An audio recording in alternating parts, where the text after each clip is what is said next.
Bab 941. 5 miliar. Investasi kurang dari 10 juta mendatangkan keuntungan 130 juta, ini adalah rasio keuntungan 13 hingga 14 kali lipat. Ya ampun, hatiku. Ini, bagaimana kita semua bisa hidup? Apakah orang ini benar-benar anak yang hilang? Sampai pada titik ini, tidak ada satupun bangsawan kehormatan yang berani berpikir bahwa data Hong Dali palsu lagi. Beberapa industri ini saja sudah memberinya rasio keuntungan 13 hingga 14 kali lipat.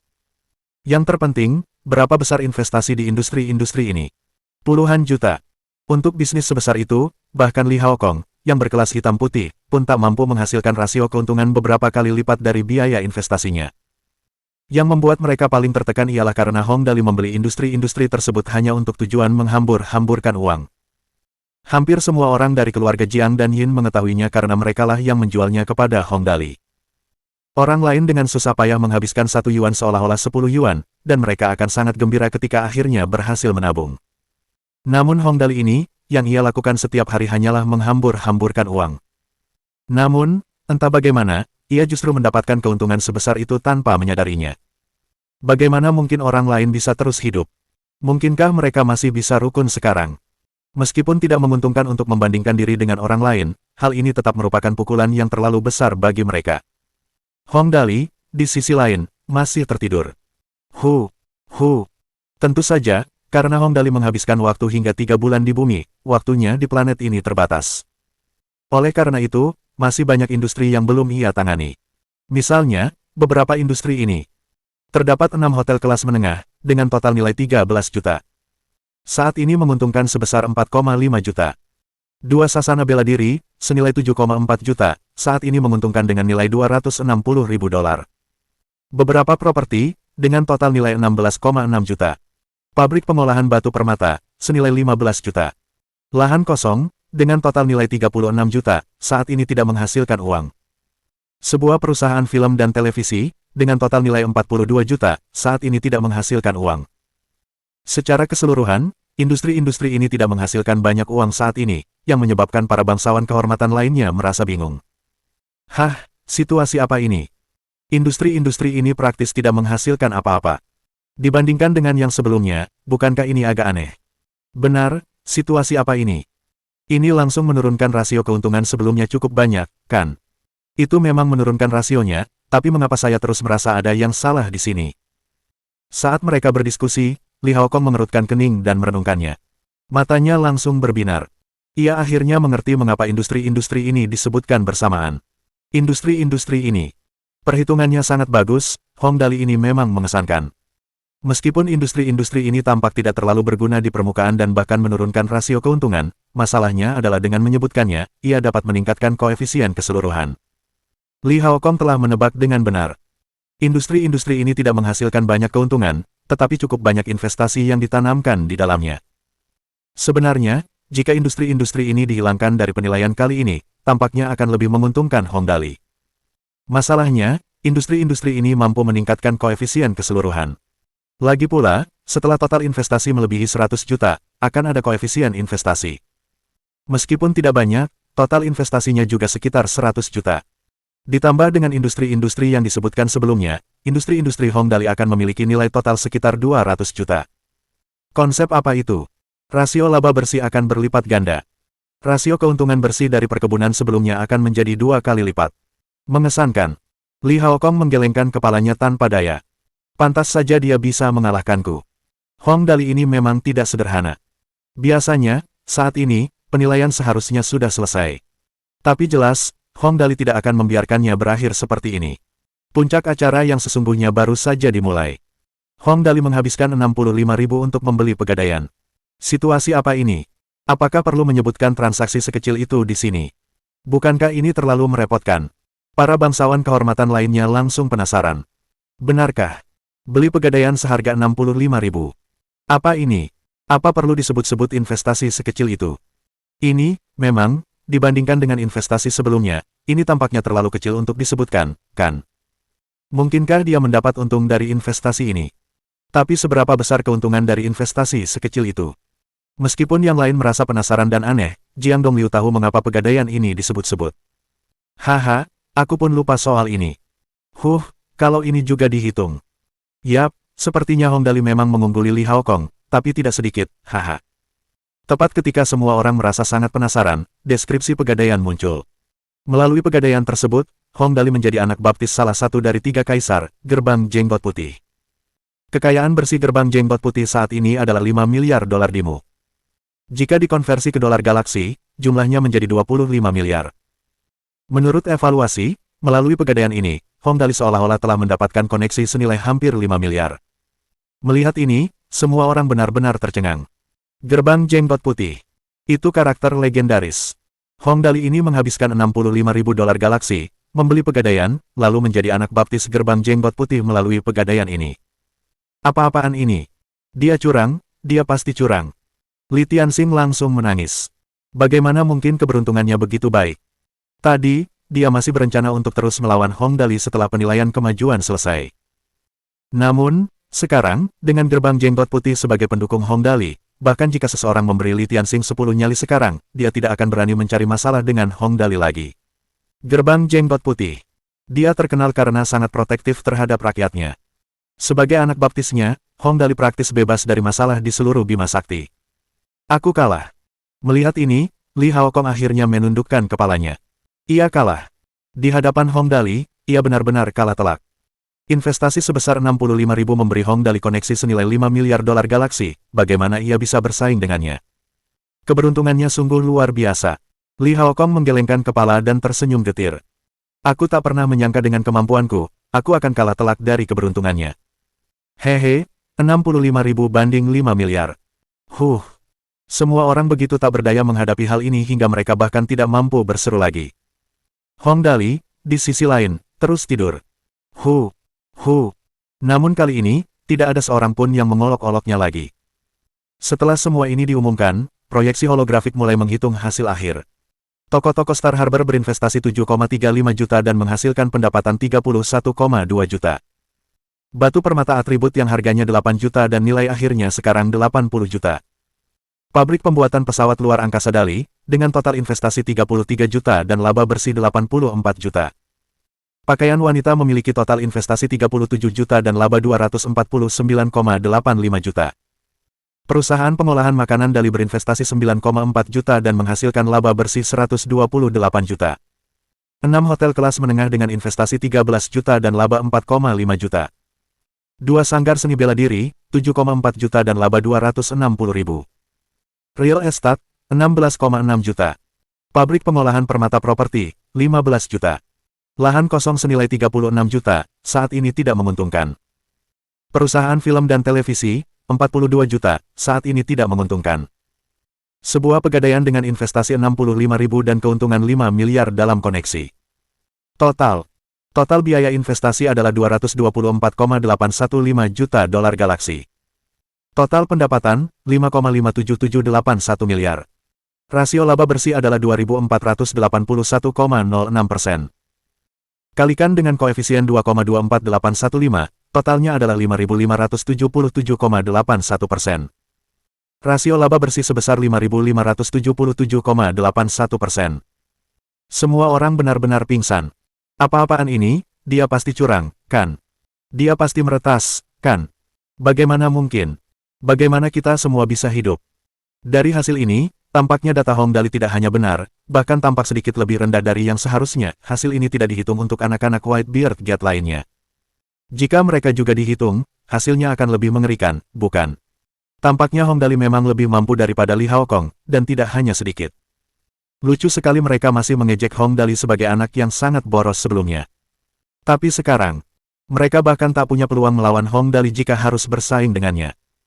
Jarak di antara mereka sejauh keliling Bima Sakti, kan? Kali ini, itu adalah tamparan keras di wajah mereka. Li Xuancheng tidak bisa tersenyum lagi untuk beberapa saat. Li Haokong yang paling dibanggakannya telah kalah. Li Haokong dan Hong Dali benar-benar berada di dua level yang berbeda. Melihat situasinya sekarang, Hong Dali ini memang tidak mudah untuk dilawan. Dan yang paling menyedihkan adalah Hong Dali yang sedang tidur tiba-tiba membalikkan badannya dan bergumam, bukankah penilaiannya sudah selesai? Lambat sekali. Lalu, ia melanjutkan tidurnya. Pada saat ini, Jiang Dongliu akhirnya teringat sesuatu yang dikatakan Hong Dali sebelumnya. Tidak ada seorang pun yang memenuhi syarat untuk menjadi anak yang hilang. Semua orang di aula benar-benar terpana oleh Hong Dali, sedemikian rupa sehingga mereka bahkan tidak bisa bernapas dan berkata apa-apa. Kali ini, wajah mereka semua bengkak karena ditampar. Para bangsawan kehormatan semuanya begitu terkejut hingga mereka tidak tahu harus berkata apa lagi. Untungnya, Jiang Dongliu sudah sangat tua dan berpengalaman. Ia pulih lebih dulu dan menatap Li Xuancheng sambil tersenyum. Jiang Dongliu tersenyum dan berkata, "Baiklah, Pak Tua Li, karena penilaiannya sudah selesai, bukankah sudah waktunya untuk memenuhi taruhannya? Sepertinya aku ingat kau bilang Hong Dali boleh memilih siapapun yang ingin dia bawa pergi sekarang. Lagi pula, kau harus menyetujui salah satu permintaannya, kan?" Bab 942. Persaingan para prajurit. Mendengar ini, Li Xuancheng langsung linglung. Benar, sekarang setelah semua ini berakhir dan bahkan Li Haokong pun kalah, akan terlalu memalukan baginya untuk mengingkari kata-katanya. Apapun masalahnya, ada begitu banyak orang yang memperhatikannya sekarang, sebagai salah satu dari 5 raja, ia harus mempertahankan identitasnya. Ah, haha, haha. Meskipun hatinya berdarah, ia tetap perlu mengungkapkan bahwa suasana hatinya sedang sangat baik. Ya ampun, setiap generasi pasti punya kejeniusannya masing-masing. Hong Dali ini memang sangat mengesankan. Ya, meskipun aku kalah taruhan, aku sangat senang. Setidaknya, ada sosok yang tangguh di Bima Sakti kita, hahaha. Setelah mengatakan ini, isi perutnya terasa nyeri karena penyesalan. Pertaruhan yang ia buat adalah pemenang terakhir harus memilih seseorang yang ia inginkan dan membawanya pergi.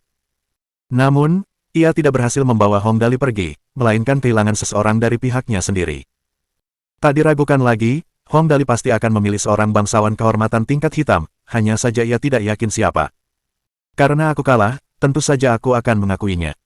Aku pasti tidak akan menarik kembali kata-kataku. Li Xuancheng tertawa, tetapi menggertakkan giginya dan bertanya, "Hong Dali, siapa yang akan kau pilih?" Mendengar kata-kata Li Xuancheng, semua orang melihat ke arah Hong Dali, tetapi orang ini masih tidur. Begini saja. Jiang Qiansui berpikir sejenak, lalu tersenyum manis ke arah Li Xuancheng. Kakek Li Xuancheng, Dali tidak mengenal mereka, kurasa dia tidak akan tahu siapa yang harus dipilih bahkan jika kau bertanya padanya. Kebetulan, hubunganku dengannya selalu baik, mengapa tidak membiarkannya tidur saja dan biarkan aku yang memilihkannya? Ekspresinya tampak polos dan hambar, tetapi makna di balik kata-katanya tidak. Li Xuancheng langsung merasa semakin tertekan.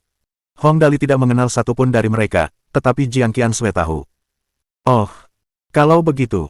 Meskipun enggan, Li Xuancheng hanya bisa mengangguk. Lagi pula, jika mereka membangunkan Hong Dali sekarang, entah apa yang akan dia lakukan. Orang ini terlalu menakutkan. Meskipun Li Xuancheng adalah yang terkuat di antara 5 raja, masalahnya adalah dia tidak bisa melampiaskan amarahnya di saat seperti ini. Lagi pula, ada begitu banyak bangsawan kehormatan yang melihat sekarang, dan di sampingnya adalah lelaki tua Jiang Dongliu. Karena itu, Li Xuancheng benar-benar ingin muntah darah sekarang. Baiklah, Qiansui, kau yang memilihkannya. Kau harus memilih dengan benar. Ia menekankan kata, dengan benar, jelas suasana hatinya sedang tidak baik sekarang. Ya, jangan khawatir, kakek Li. Jiang Qiansui tersenyum lalu menatap para bangsawan kehormatan tingkat hitam dari keluarga Li. Arah yang ia lihat adalah segmen prajurit. Harman, apakah Harman ada di sini? Dia sedang memetik sekarang. Mendengar kata-kata Jiang Qiansui, semua orang juga melihat ke sana. Jiang Qiansui ini langsung berteriak memanggil Harman, sepertinya dia sudah memikirkan hal ini sejak lama. Saya di sini, Nona Qiansui. Harman yang berambut merah muda berdiri dan membungkuk ke arah Jiang Qiansui. Ya, kalau begitu aku akan memilihmu. Apakah kau bersedia bergabung dengan keluarga Jiang dan menjadi bangsawan kehormatan di bawah keluarga Jiang? Sebelumnya, saat Perang Mesia Super Galaksi, Jiang Qiansui sudah mengatakan akan memikirkan cara untuk menyampaikan kata-kata terakhir Tianji kepada Harman. Sebelumnya, ia masih pusing memikirkan cara meminta Harman dari keluarga Li, tetapi ia tak pernah menyangka Li Xuancheng akan secara aktif mengirim Harman ke rumahnya. Ini seperti seseorang yang memberinya bantal tepat ketika ia ingin tidur siang. Karena Jiang Qiansui telah memilih, mereka harus menerimanya, tidak peduli apakah mereka bersedia atau tidak, bukan? Saya bersedia. Harman menarik napas dalam-dalam dan berkata, mulai hari ini, saya akan menjadi bangsawan kehormatan di bawah keluarga Jiang. Oleh karena itu, masalah ini diselesaikan. Li Xuancheng buru-buru mengungkapkan pendiriannya. Ya, Harman, karena Qiansui meminta untuk memilihmu, setelah kau berpihak padanya, kau harus melayaninya dengan baik dan tidak mengecewakannya, mengerti? Meskipun kata-katanya terdengar manis, ia juga berteriak dalam hati, Qiansui. Kau langsung memilih orang paling berbakat dari pihakku, lain kali aku akan membuatmu membayarnya. Harman jelas salah satu orang paling luar biasa di keluarga Li. Sekarang setelah dia dibawa pergi, bahkan dengan kekayaan Li Xuancheng, hatinya pun terasa sakit. Dia pasti akan mengingat ini. Hehe, kakek Li, terima kasih. Jiang Qianshui tertawa dan berkata, aku pasti akan menjaga suster Harman dengan baik. Hong Dali terus tertidur. Hu. Si anak super boros ini tidak tahu bahwa Jiang Qianshui telah memilihkan seseorang untuknya. Jika tidak, dengan kebiasaannya yang boros, dia mungkin. Yah, meskipun orang ini tidak pernah menamparkan wajah orang ketika dia memukul mereka, ketika dia benar-benar menamparkan wajah mereka, dia akan mengambil nyawa mereka saat melakukannya. Apapun masalahnya, dia tidak akan membiarkan Li Xuancheng merasa nyaman. Sekarang semuanya sudah berakhir, apa yang terjadi selanjutnya hanyalah beberapa tantangan kecil. Mengingat penampilan Hong Dali sebelumnya, tidak ada yang tertarik dengan tantangan lainnya. Oleh karena itu, setelah semua tantangan dari sisi bisnis berakhir, tibalah saatnya untuk puncak penilaian kemajuan, penilaian untuk sisi prajurit. Sebelum penilaian untuk pihak prajurit dimulai, ada waktu istirahat selama 1 jam. Tidur siang yang nyenyak. Hong Dali akhirnya terbangun. Ia meregangkan pinggangnya dan, dengan suara yang begitu keras hingga meresahkan, berteriak, bro hahaha. Akhirnya aku segar kembali. Para antek, ayo kita keluar dan bermain. Semua orang tercengang mendengar ini. Apa orang ini sudah terlelap tidur? Kenapa dia memanggil antek-anteknya di tempat ini? Hong Dali ini, apa dia benar-benar Hong Dali yang mengalahkan kita semua? Ini jelas idiot yang lucu, dia bahkan berjalan sambil tidur. Benar, bagaimanapun aku melihatnya, dia tidak terlihat seperti karakter hebat yang berani mengabaikan aturan. Apa dia jadi kabur karena tidur? Bajingan kecil ini. Jiang Dongliu tidak tahu harus menangis atau tertawa. Apa dia tidak peduli sama sekali dengan hasil kompetisi tadi? Seberapa besar hatinya? Tentu saja, meskipun ini yang dipikirkannya, ia tak bisa mengungkapkannya. Jiang Dongliu tertawa dan berkata, Dali, kau menang dalam semua duelmu tadi, bukankah kau senang? Sikapnya sangat ramah, begitu ramahnya sehingga bagi yang lain, ia tampak agak berlebihan. Meskipun Hong Dali adalah seorang jenius super, Jiang Dongliu tetaplah salah satu dari 5 raja. Namun, Hong Dali jelas lebih arogan daripada yang mereka duga. Ia mendengus acuh tak acuh, mendengus, dan berkata, apa yang bisa disyukuri dari masalah sepele ini? Kenapa kalian semua menatapku seperti ini? Di mana antek-antekku? Dia mengalahkan mereka semua. Apa ini juga masalah kecil? Semua orang tercengang. Seharusnya ada batas untuk seberapa riangnya Hong Dali ini, kan? Rasio laba bersihnya lebih dari 5000%, tapi beginilah reaksinya. Tentu saja, tak seorang pun berani mengatakan hal ini. Alasannya sangat sederhana, sang pemenang tentu saja berhak berperilaku sesuka hatinya. Baiklah. Jiang Dongliu hanya bisa mengangguk dan berkata, para antekmu ada di luar. Ya, aku masih perlu memberi selamat padamu sekarang, kau punya antek baru. Suasana hati Jiang Dongliu jelas sedang baik, ia bahkan tertawa dan melirik Li Xuancheng, lalu berkata, Harman, kalau kau tidak ada misi untuk saat ini, ikuti saja Hong Dali dulu. Kurasa kau mungkin akan mendapat beberapa keuntungan tak terduga. Karena cucu kesayangannya langsung memilih Harman, pasti ada alasannya. Karena itu, Jiang Dongliu langsung menempatkannya di bawah pengawasan Hong Dali. Soal level Harman, ya, tidak perlu repot-repot memikirkan detail-detail ini. Baik, tuanku. Harman langsung mengangguk. Li Xuancheng sangat marah hingga jenggotnya hampir terangkat, membuat bawahannya sebelumnya menjadi antek Hong Dali jelas-jelas mempermalukannya. Baiklah. Hong Dali sama sekali tidak khawatir. Sambil menggendong Aka, ia bertanya, lalu apa yang harus kita lakukan selanjutnya? Acara selanjutnya tentu saja penilaian untuk pihak prajurit. Li Xuancheng tersenyum sinis dan berkata, acara selanjutnya adalah kompetisi untuk Departemen Prajurit. Dali, kau baru saja menantang begitu banyak bangsawan kehormatan ganda, kau juga perlu menantang Departemen Prajurit nanti. Hanya dengan cara ini kami bisa menentukan levelmu dan memberimu hadiah. Ia tersenyum sinis. Jelas, tak ada yang bisa mengalahkan Hong Dali di Departemen Bisnis sekarang, jadi ia hanya bisa mengandalkan Departemen Prajurit. Sebagai seorang bangsawan ganda tingkat hitam dan putih, kekuatan tempur Li Haokong bahkan lebih kuat daripada kekuatan bisnisnya. Lagi pula, bahkan Li Tianxing pun tidak sebanding dengannya. Setelah mendengar Li Xuancheng meminta Hong Dali untuk menantang semua bangsawan ganda, semua orang langsung terdiam. Dia benar-benar berusaha mempermainkan Hong Dali. Persaingan di pihak pejuang berbeda dengan persaingan di pihak bisnis, mereka harus benar-benar naik panggung dan bertarung secara fisik. Li Tua, jangan berlebihan. Jiang Dongliu mengamuk dan berkata, bagaimana kau bisa berkata begitu? Membiarkannya bersaing dengan semua orang di pihak bisnis masih sah-sah saja, tapi untuk pihak prajurit, meskipun dia bisa bertarung, tidak pantas memintanya melawan sekelompok dari mereka sendiri. Bagaimana dia bisa menerima ini? Ini selalu menjadi aturannya. Li Xuancheng tidak memandang Jiang Dongliu, tetapi hanya menatap Hong Dali. Dali, menurut aturan, setelah kompetisi Double Aristocrats, selanjutnya adalah kompetisi kekuatan tempur. Karena kau mengalahkan semua orang di sisi bisnis, tentu saja, kau tidak boleh kalah dalam aspek pertempuran, kan? Meskipun ia terdengar sangat saleh, semua orang tahu bahwa ia sebenarnya meminta sesuatu yang mustahil. Lagi pula, semakin tinggi level kompetisinya, semakin melelahkan. Mungkin memintanya melawan 5 atau 6 orang, tapi melawan semuanya. Permintaannya sangat tidak masuk akal, dan yang lainnya tidak setuju. Namun, identitas Li Xuancheng terlalu tinggi. Oleh karena itu, mereka hanya bisa marah dan tetap diam. Ini benar-benar pemandangan yang tragis. Tidak mudah bagi seseorang untuk bisa bersikap hina sedemikian rupa. Mendengar kata-kata Li Xuancheng, Hong Dali hanya mengangkat alisnya. Orang tua ini memberiku pertanyaan sulit lagi. Karena kamu mau main, aku akan menemanimu sampai akhir. Aku anak yang hilang.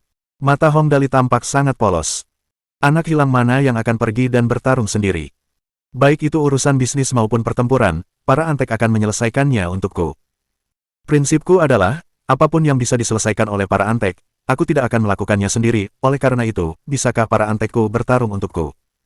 Jika mereka kalah, maka aku akan pergi dan bertarung sendiri. Bab 943. Liga Besar Leki.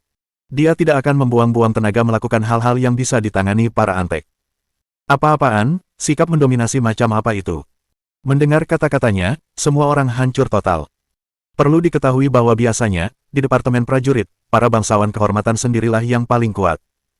Oleh karena itu, selama tantangan, mereka pasti akan bertarung secara langsung. Jika mereka mengandalkan bawahan mereka untuk bertarung demi mereka, siapa yang akan salah jika bawahan mereka kalah? Hong Dali ini, dia nggak benar-benar berencana mengajak anteknya bertarung, kan? Berani banget dia. Betul, biasanya, sekuat apapun bawahannya, bangsawan kehormatan sendiri tetap yang terkuat, kan? Mereka adalah bangsawan ganda, level terendah yang harus ditantangnya sudah bangsawan ganda level kuning dan hijau. Mana mungkin Hong Dali ini akan menganggap antek-anteknya setara dengan mereka, kan? Entahlah, tapi jujur saja, aku memang cukup penasaran.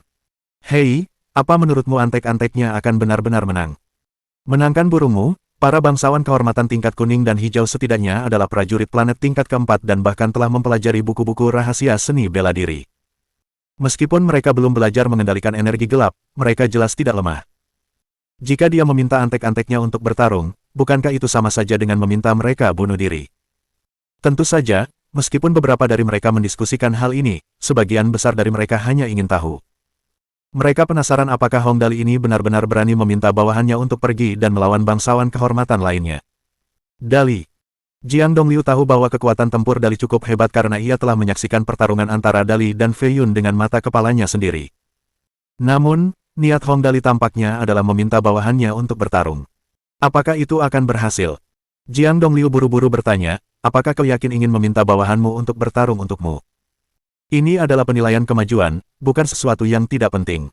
Tentu saja, antek-antekku sangat bisa diandalkan. Hong Dali menyeringai dan berkata, Kakek Jiang, katakan saja padaku apakah ini bisa dilakukan atau tidak. Kakek tidak perlu memikirkan hal-hal lain. Ini. Jiang Dongliu menyentuh jenggotnya. Biasanya, para aristokrat akan bertarung secara langsung selama penilaian kemajuan, tetapi memang tidak ada aturan yang mengatakan bahwa bawahan mereka tidak boleh bertarung untuk mereka. Karena itu, Jiang Dongliu hanya bisa mengangguk dan berkata, karena kamu sudah memutuskan, ya sudahlah. Karena Jiang Dongliu mengangguk, Hong Dali dianggap telah menyetujui permintaan Li Xuancheng. Tak perlu ragu lagi, semua orang mulai bergerak menuju arena pertempuran. Meninggalkan Ola untuk penilaian Departemen Bisnis, Hong Dali berteriak memanggil antek-anteknya, para antek, cepatlah berkumpul. Kita akan mulai acara selanjutnya sekarang, ayo kita ke arena pertempuran. Setelah dia meneriakkan ini, Tang Muxin, Lin Yanwei, Ling Xiaoyi, dan yang lainnya berkumpul. Mereka menyeringai dan bertanya, Dali, bagaimana kabarmu? Apa ada yang menindasmu? Tuan muda, apakah semuanya baik-baik saja? Tentu saja tidak apa-apa. Hong Dali menyeringai dan menatap Ling Xiaoyi. Dengan pengaturan Suster Xiaoyi, bagaimana mungkin aku bisa menderita kerugian? Ini adalah tim Hong Dali. Mereka semua sangat dapat dipercaya. Berkat Ling Xiaoyi, Hong Dali tahu bahwa mengalahkan yang lain dari sisi bisnis bukanlah masalah. Lagi pula, Hong Dali adalah yang paling jelas menunjukkan kemampuan Ling Xiaoyi. Hehe, terima kasih atas pujianmu, Tuan Muda. Ling Xiaoyi tersenyum, tampak agak malu. Baguslah kalau Tuan Muda tidak menderita kerugian apapun. Ketika hubungan mereka sudah sedemikian rupa, uang sebenarnya tidak penting lagi, selain pasangan mereka bisa mengambil apapun yang mereka butuhkan satu sama lain tanpa batasan apapun. Karena itu, Hong Dali hanya mengangguk, tersenyum, dan berkata, dengan kalian semua di sini, aku selalu bisa begitu riang dan santai. Baiklah, selanjutnya adalah penilaian untuk Departemen Prajurit. Siapa di antara kalian yang berencana untuk berpartisipasi? Perlukah bertanya? Semua mata tertuju pada Levis. Karena ini adalah duel pertarungan, Levis tentu saja kandidat yang paling cocok. Dia jelas orang yang tangguh yang bisa mengalahkan semua lawannya. Tuan Muda, lepaskan aku. Di saat seperti ini, tentu saja ia tak akan memberikan kesempatan ini kepada yang lain. Setelah latihan khusus di Thunder Battle Arena beberapa hari terakhir, kekuatan Levis juga meningkat. Karena itu, ia cukup yakin untuk mengikuti kompetisi. Tidak perlu membunuh ayam pakai kapak. Hong Dali mendengus dan berkata, Kak Levis, istirahatlah dulu, biarkan Li yang bermain dulu. Mereka hanya sampah tak berguna, tidak perlu terlalu serius. Mereka adalah bangsawan kehormatan, tetapi di mata Hong Dali, mereka telah menjadi sekelompok sampah yang tidak berguna. Aku janji akan menyelesaikan misinya. Li yang tidak menyangka akan mendapat kesempatan untuk berpartisipasi juga, saking senangnya sampai senyumnya tak henti-hentinya. Tuan Muda, menurutmu penampilanku sudah bagus. Apa aku akan melemparmu kamu? Kalau tidak ada masalah, aku akan naik duluan nanti, hehe. Seolah-olah dia tidak akan bertarung, melainkan akan pergi kencan buta. Semua orang tertawa, Hong Dali mengangguk dan berkata, yap, lumayan, ini yang kuinginkan. Keren, beginilah betapa kerasnya tekadku. Hehe, Dali, aku bahkan bisa membayangkan ekspresi lawan-lawanku sekarang. Tang Muxin memeluk lengan Hong Dali dan berkata, ekspresi mereka nanti pasti akan sangat menarik. Saudara Li yang juga sangat tangguh. Tentu saja. Hong Dali juga sangat setuju. Itu pasti tidak akan menjadi masalah bagi saudara Li yang kita. Semuanya, ayo pergi sekarang. Tempat penilaian kemajuan untuk Departemen Prajurit berada di tempat terpisah di dunia virtual. Secara keseluruhan, tempat ini mirip dengan Super Mecha Wars. Sederhananya, tempat ini dapat menstimulasi segala sesuatu dari dunia nyata. Lagi pula, basis utama para bangsawan kehormatan masih berada di dunia nyata. Jika perlengkapan dan batu permata tidak berpengaruh di dunia virtual, kekuatan tempur mereka akan sangat berkurang. Oleh karena itu, di arena pertempuran ini, semuanya akan sama seperti di dunia nyata. Bisa dibilang, selain tidak bisa mati di sini, sisanya sama saja dengan dunia nyata. Dengan sangat cepat, mereka tiba di arena pertempuran tempat penilaian kemajuan untuk Departemen Prajurit akan diadakan. Bangunan ini cukup besar, dengan gaya yang sedikit mirip dengan arena Romawi kuno. Hong Dali datang bersama sekelompok besar orang, sementara para bangsawan kehormatan lainnya hampir semuanya datang sendiri. Meski kompetisi belum dimulai, dari segi penampilan saja, tim Hong Dali sudah mengungguli yang lain. Dengan sangat cepat, semua orang memasuki arena pertempuran melalui pintu masuk. Begitu mereka masuk, mereka dapat mendengar suara dingin di latar belakang yang berkata, saat memasuki arena pertempuran, semua atribut kalian akan disinkronkan dengan yang ada di dunia nyata. Kalian akan dapat merasakan sakit dan lelah. Selain tidak bisa benar-benar mati di sini, pertempuran kalian akan sama seperti di dunia nyata. Penjelasan tambahan. Setelah setiap duel, kondisi peserta akan pulih sepenuhnya. Maknanya sangat sederhana.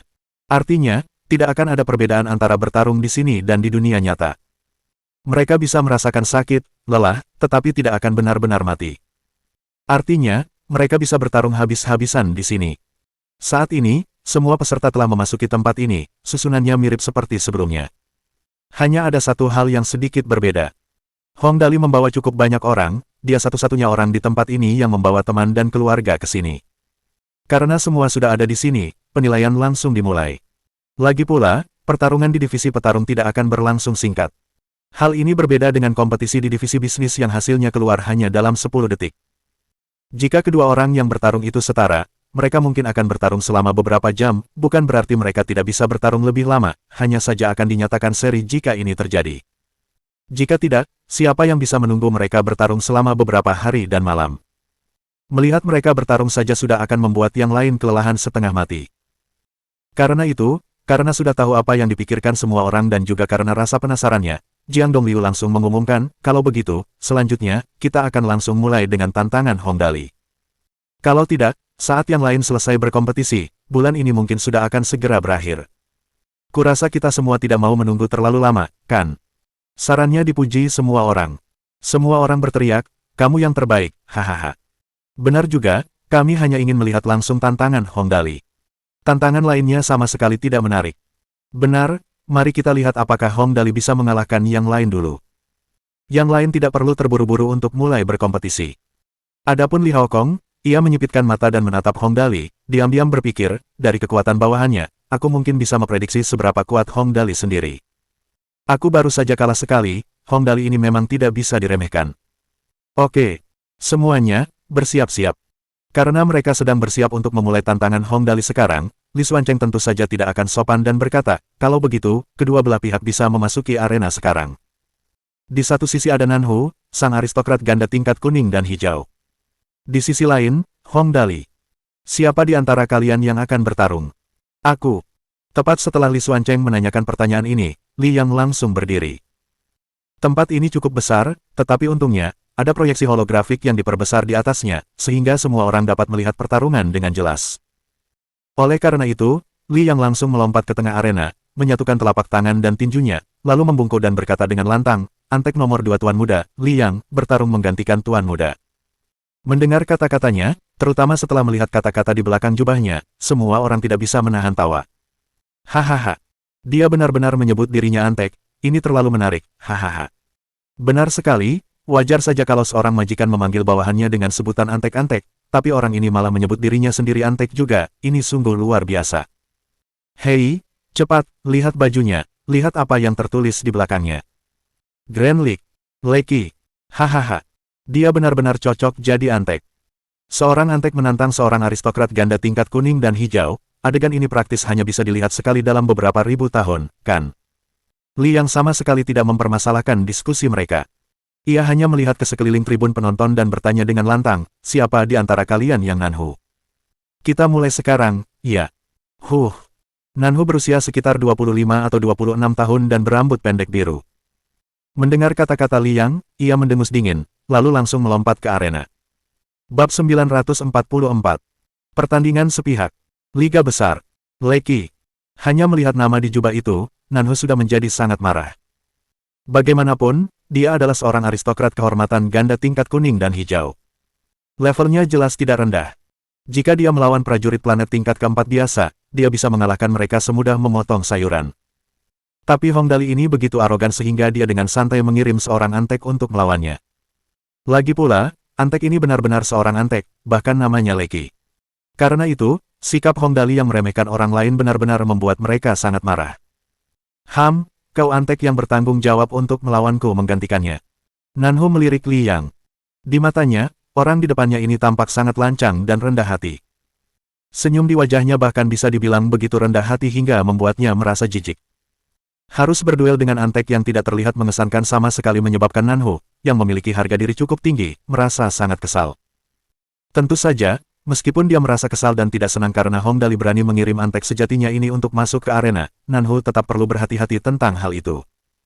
Lagi pula, bukan hal yang aneh bagi orang untuk gagal di tempat yang tak terduga. Jika dia kalah di situasi seperti ini, dia akan benar-benar mempermalukan dirinya sendiri. Oleh karena itu, Nanhu diam-diam menatap tangan Li Yang, lalu tiba-tiba merasa semakin jijik padanya. Karena bagi mereka yang terus-menerus berlatih bela diri, otot-otot di seluruh tubuh mereka akan terbentuk dengan sangat sempurna. Sedangkan tangan antek ini, sepertinya lebih cocok untuk membantu tuannya melakukan tugas-tugas yang lebih santai. Tentu saja, dalam pandangan Nanhu, mungkin bagi seorang antek seperti Li Yang, dia tidak akan mampu membiayai latihan bela diri tingkat tinggi sepanjang hidupnya. Ya, benar. Namun, Li Yang sama sekali tidak merendahkan diri. Ia hanya menatap Nanhu dan menampilkan senyum khas orang-orang yang tidak penting itu. Kalau begitu, kita mulai sekarang. Nanhu sedikit menyipitkan matanya. Dia tentu saja sangat percaya diri dengan kekuatannya sendiri. Seperti kata pepatah, tidak ada juara dalam literasi dan tidak ada tempat kedua dalam seni bela diri. Karena orang ini bisa bersikap begitu santai, dia jelas tidak sesederhana kelihatannya. Namun, terlepas dari bagaimana Nanhu memandangnya, Li Yang tampaknya bukan orang yang bisa bertahan beberapa langkah melawannya. Apakah orang ini berpura-pura lemah? Nanhu menggelengkan kepalanya. Orang-orang yang berpura-pura lemah itu hanyalah legenda, yang lebih umum adalah mereka sebenarnya lemah. Bagaimanapun, lawan ini hanyalah seorang antek, tetapi Nanhu adalah seorang bangsawan kehormatan ganda tingkat kuning hijau sejati. Nanhu tidak dapat memastikan apakah Li yang benar-benar lemah atau tidak, tetapi ia tahu bahwa ia sendiri kuat.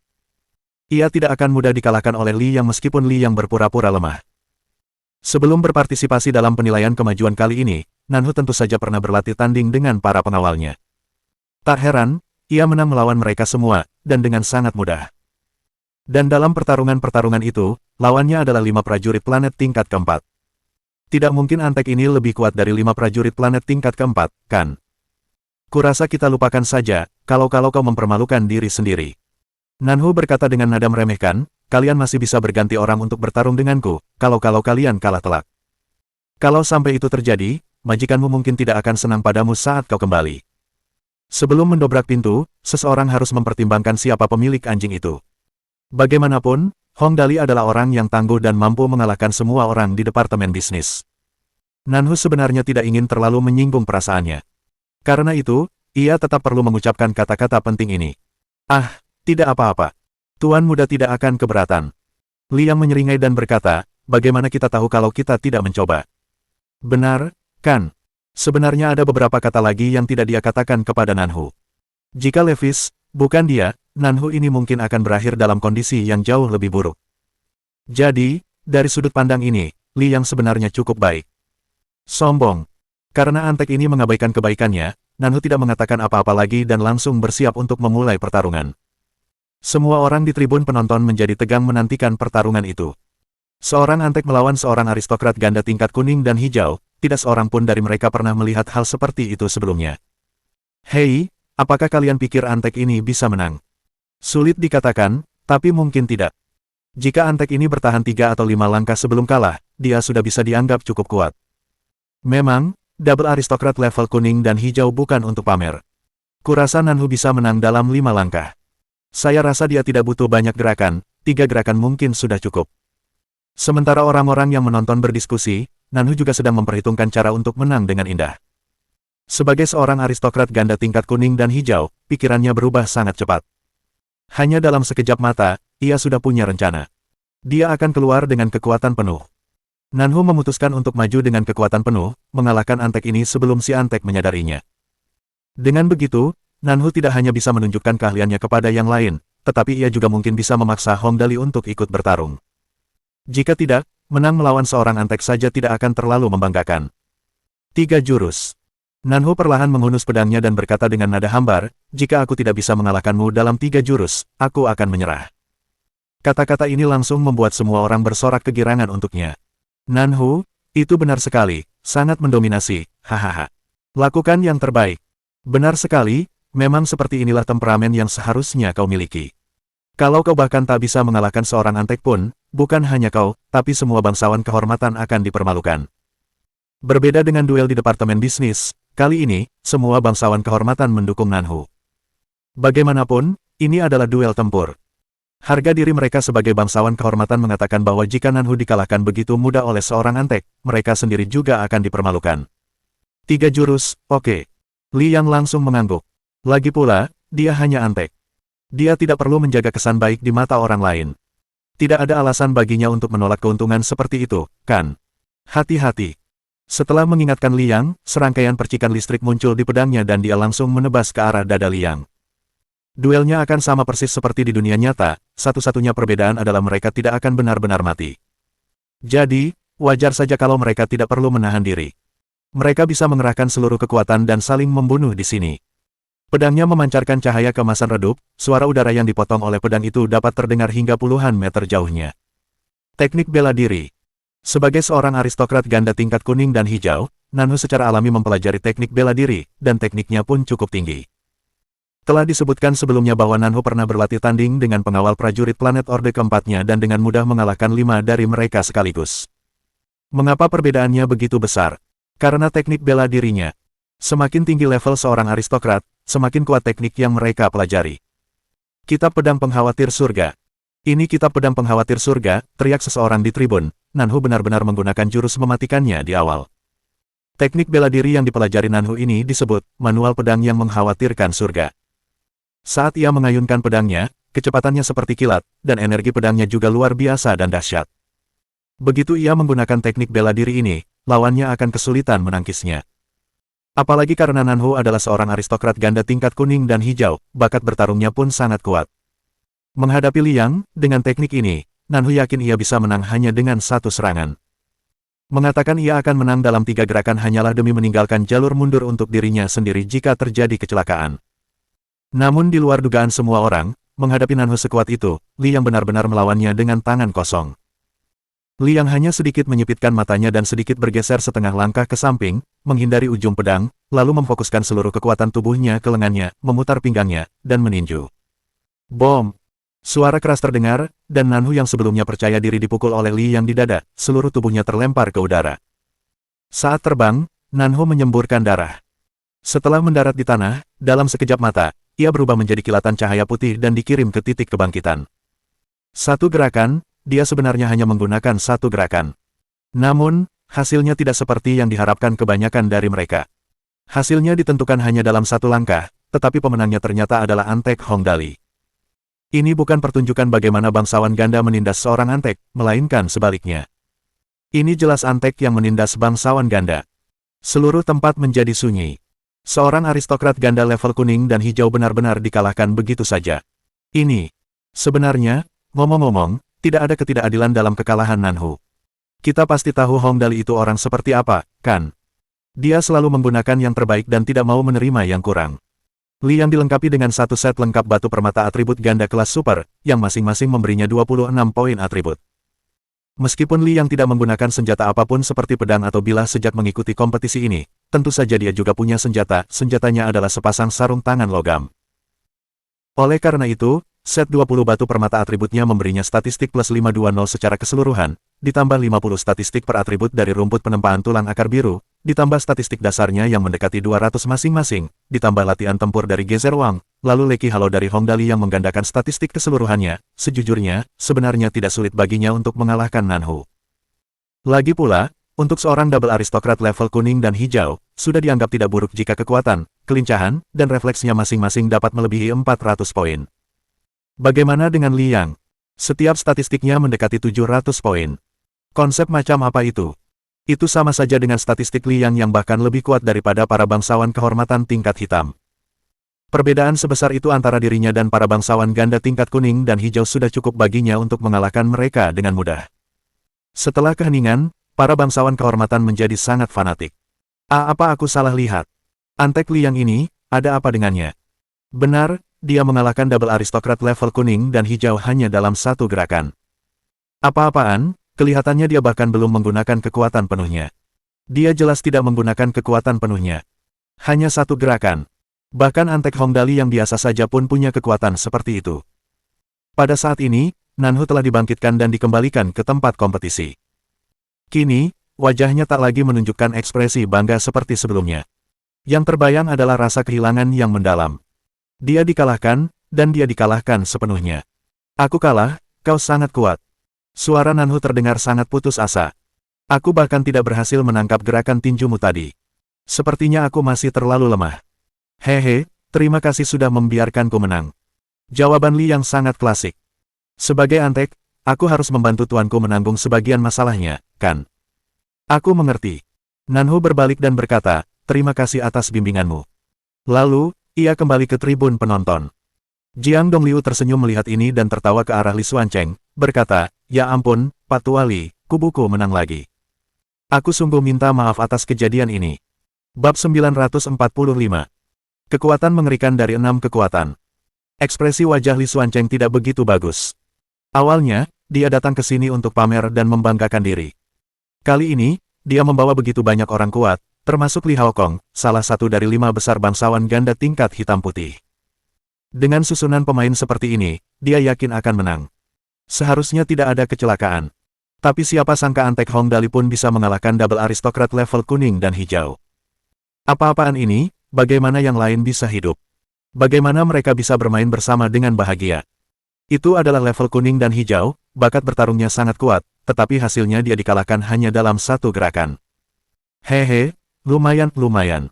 Bahkan Li Xuancheng sendiri tahu kalau ekspresinya sedang tidak bagus sekarang. Lagi pula, bisa dibilang dia datang ke sini hari ini untuk mencari masalah. Tapi dia tidak menyangka kalau pada akhirnya, dialah yang rugi, yang membuatnya benar-benar merasa tertekan karenanya. Dan sekarang, di arena, Li Yang masih bertingkah seperti anteknya. Ia tersenyum dan bertanya, kalau begitu, bolehkah aku melanjutkan? Seni bela diri berbeda dengan berbisnis. Kekuatan seseorang bisa terlihat ketika ia menunjukkan keahliannya. Li Yang telah membuktikan kemampuannya dengan mengalahkan Nanhu hanya dengan satu gerakan. Kali ini, tak seorang pun berani meremehkannya lagi.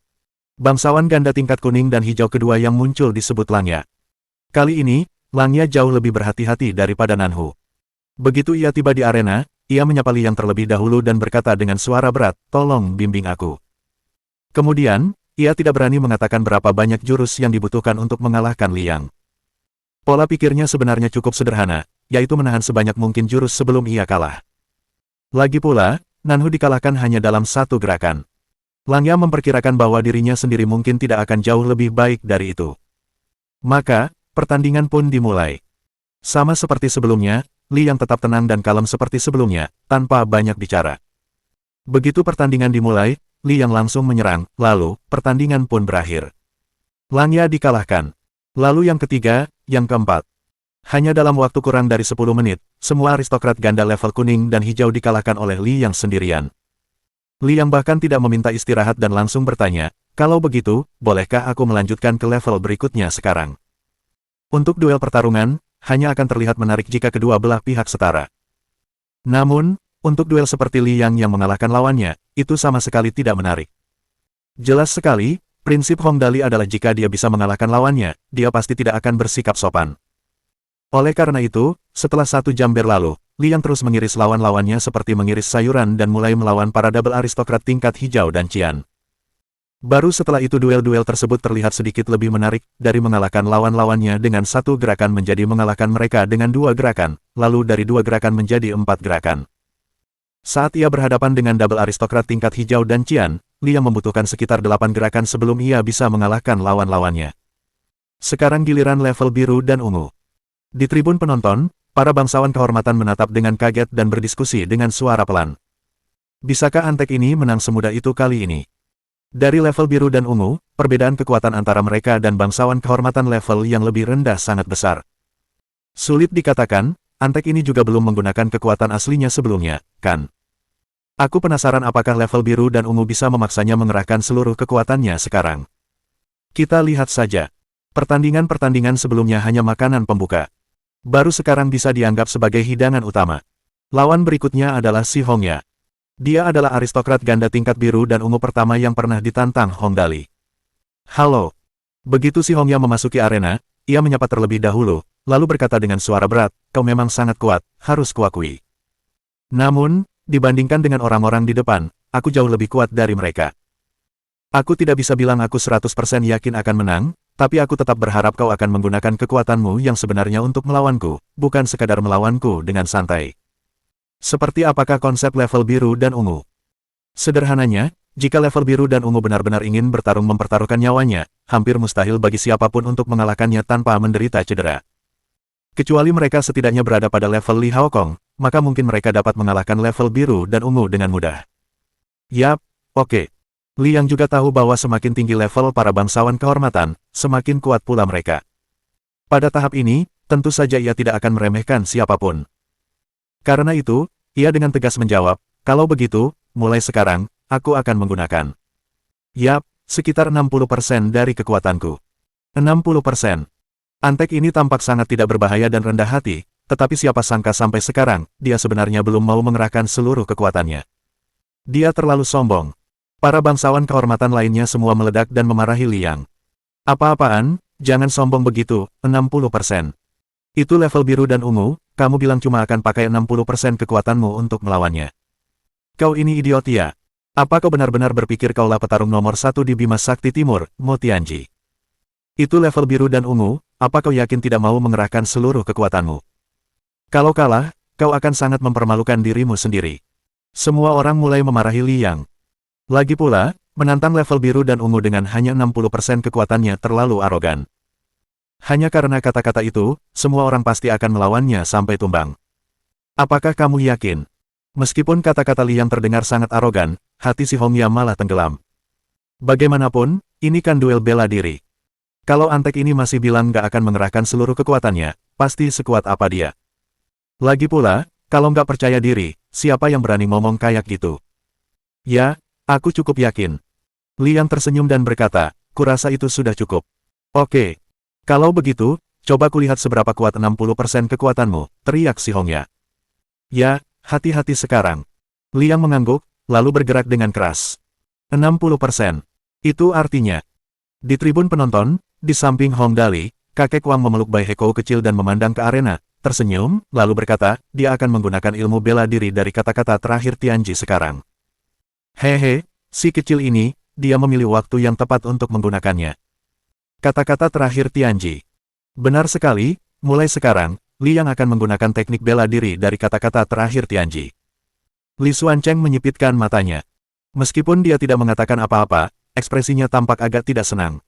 Lagi pula, si Hongya berada di level biru dan ungu. Namun, antek ini sebenarnya masih tidak akan menggunakan kekuatan penuhnya untuk melawannya. Hong Dali setenang seorang pendeta yang sedang kesurupan. Kecuali senyum tipis yang terlihat di sudut bibirnya. Liang memang sedikit lebih serius sekarang, menggunakan 60% kekuatannya melawan level biru dan ungu memang memberikan cukup rasa hormat kepada lawannya. Dengan cepat, pertempuran pun dimulai. Kali ini, Liang berbeda dari pertempuran sebelumnya. Begitu pertempuran dimulai, Liang langsung menggunakan salah satu jurus 6 kekuatannya, yaitu menerjang ke depan dan melesat melewati arena bagaikan hantu. Sebagai seorang bangsawan ganda tingkat biru dan ungu, si Hongya tidak lemah, tetapi apapun yang dia coba, dia bahkan tidak bisa melihat bayangan Liang. Seketika, Liang melesat ke belakang si Hongya dan menggunakan teknik tebasan 6 kekuatan. Teknik ini menggunakan kecepatan ekstrim untuk menembus tekanan udara, menciptakan efek tebasan udara. Kekuatan teknik ini cukup mengkhawatirkan. Begitu Liang menggunakan jurus ini, si Hongya tidak mampu menghindar tepat waktu dan hanya bisa mengumpulkan energinya untuk bertahan. Zis. Setelah dua suara itu, dua luka dalam muncul di lengan si Hongya, begitu dalam hingga tulangnya terlihat, menyebabkan darah menyembur keluar dengan deras. Semua orang khawatir akan hal ini. Gerakan apa itu? Dia benar-benar menembus udara hanya dengan kecepatannya sendiri. Ya Tuhan, apa orang ini benar-benar antek? Bukankah ini agak keterlaluan? Seorang antek benar-benar bisa mempelajari teknik seperti itu. Dari mana dia mendapatkannya? Itu benar-benar terlalu kuat. Benar sekali. Apa kalian melihat gerakannya? Gerakannya sangat sulit diprediksi dan dilihat, membuat orang lain kesulitan melihat posisinya dengan jelas. Lagi pula, gerakan pertamanya sudah sangat kuat.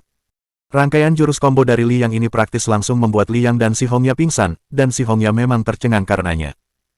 Sebagai seorang aristokrat ganda level biru dan ungu, ia juga sering berlatih tanding dengan anak buahnya. Hal ini mirip dengan latihan tanding melawan lawan level hijau dan Qian, tetapi si Hongya tidak merasa tertekan bahkan saat menghadapi lawan seperti itu. Namun, sekarang seorang antek Hong Dali benar-benar memukulinya sampai dia tidak bisa membalas. Entah itu kekuatan, kecepatan, atau refleks, semuanya berada di level yang sangat berbeda. Dia bahkan tidak bisa menangkap bayangan Liang. Bagaimana dia bisa bertarung dalam pertempuran seperti itu? Bahkan jika dia ingin menarik Liang bersamanya dan bunuh diri, dia tidak menemukan kesempatan untuk melakukannya. Namun, meskipun si Hongya terkejut, Liang tidak memberinya kesempatan apapun. Ketika dia mengatakan akan menggunakan 60% kekuatannya, dia memang menunjukkan rasa hormat kepada si Hongya. Lalu, pertarungan setelahnya praktis hanya Liang yang mengejarnya, tiba-tiba menyerang, lalu menebasnya.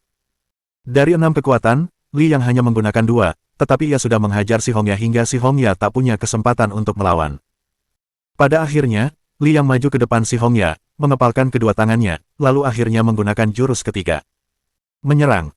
Peng peng peng peng peng peng. Serangkaian pukulan secepat senapan mesin melesat keluar dan memampatkan udara, menyebabkan udara tersebut menghantam tubuh si Hongya. Serangkaian suara retakan tulang terdengar dari tubuh si Hongya. Setelah serangan Liang berakhir, si Hongya ambruk ke tanah seperti jeli, lalu akhirnya berubah menjadi kilatan cahaya putih dan menghilang. Matikan kekuatan. Semua orang tercengang. Si Hongya, seorang bangsawan ganda tingkat biru dan ungu, sebenarnya dibunuh langsung oleh Liang hanya dengan kekuatan semata. Apa aku salah lihat tadi? Gerakan apa itu? Tinjunya menghantam udara, lalu mengandalkan ledakan udara untuk membunuh musuhnya. Mengerikan sekali. Dari mana antek ini belajar teknik sekuat itu? Ya Tuhan, ini benar-benar menakutkan.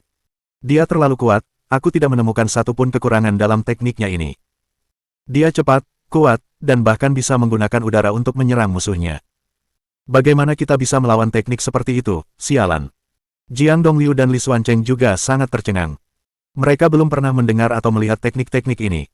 Dari mana Li yang mempelajari teknik bela diri sekuat itu? Bab 946. Sangat menarik perhatian. Ini. Bahkan jenggot Jiang Dongliu pun terangkat saat dia berkata, dari mana Li yang ini mempelajari tekniknya. Kini, mereka tak lagi peduli dengan status Li yang sebagai antek. Di mata mereka, kekuatan Li yang setidaknya setara dengan bangsawan kehormatan tingkat ungu. Dan itu pun karena Li yang belum menunjukkan kekuatan penuhnya. Kalaupun belum, ia mungkin sudah sekuat para bangsawan tingkat hitam. Oleh karena itu, perhatian semua orang tertuju pada teknik bela dirinya. Teknik yang sangat kuat. Bahkan Li Xuancheng pun memujinya. Kalau tebakanku tidak salah, antek ini pasti orang terkuat Hong Dali. Pantas saja Hong Dali begitu tenang dan berani membiarkannya bertarung menggantikannya. Ya, memang. Saat ini, bahkan Jiang Dongliu pun setuju dengan pendapat Li Xuancheng.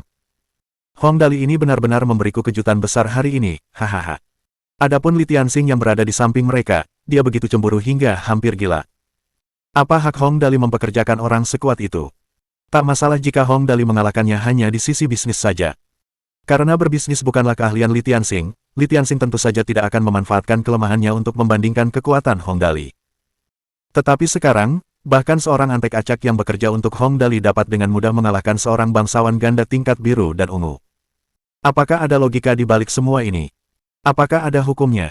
Dia benar-benar orang kaya generasi kedua dari para aristokrat galaksi, bukan? Ayahnya adalah anggota konferensi tetua, kakeknya adalah ketua 5 raja, tetapi mengapa dia kalah dari Hong Dali dalam segala hal?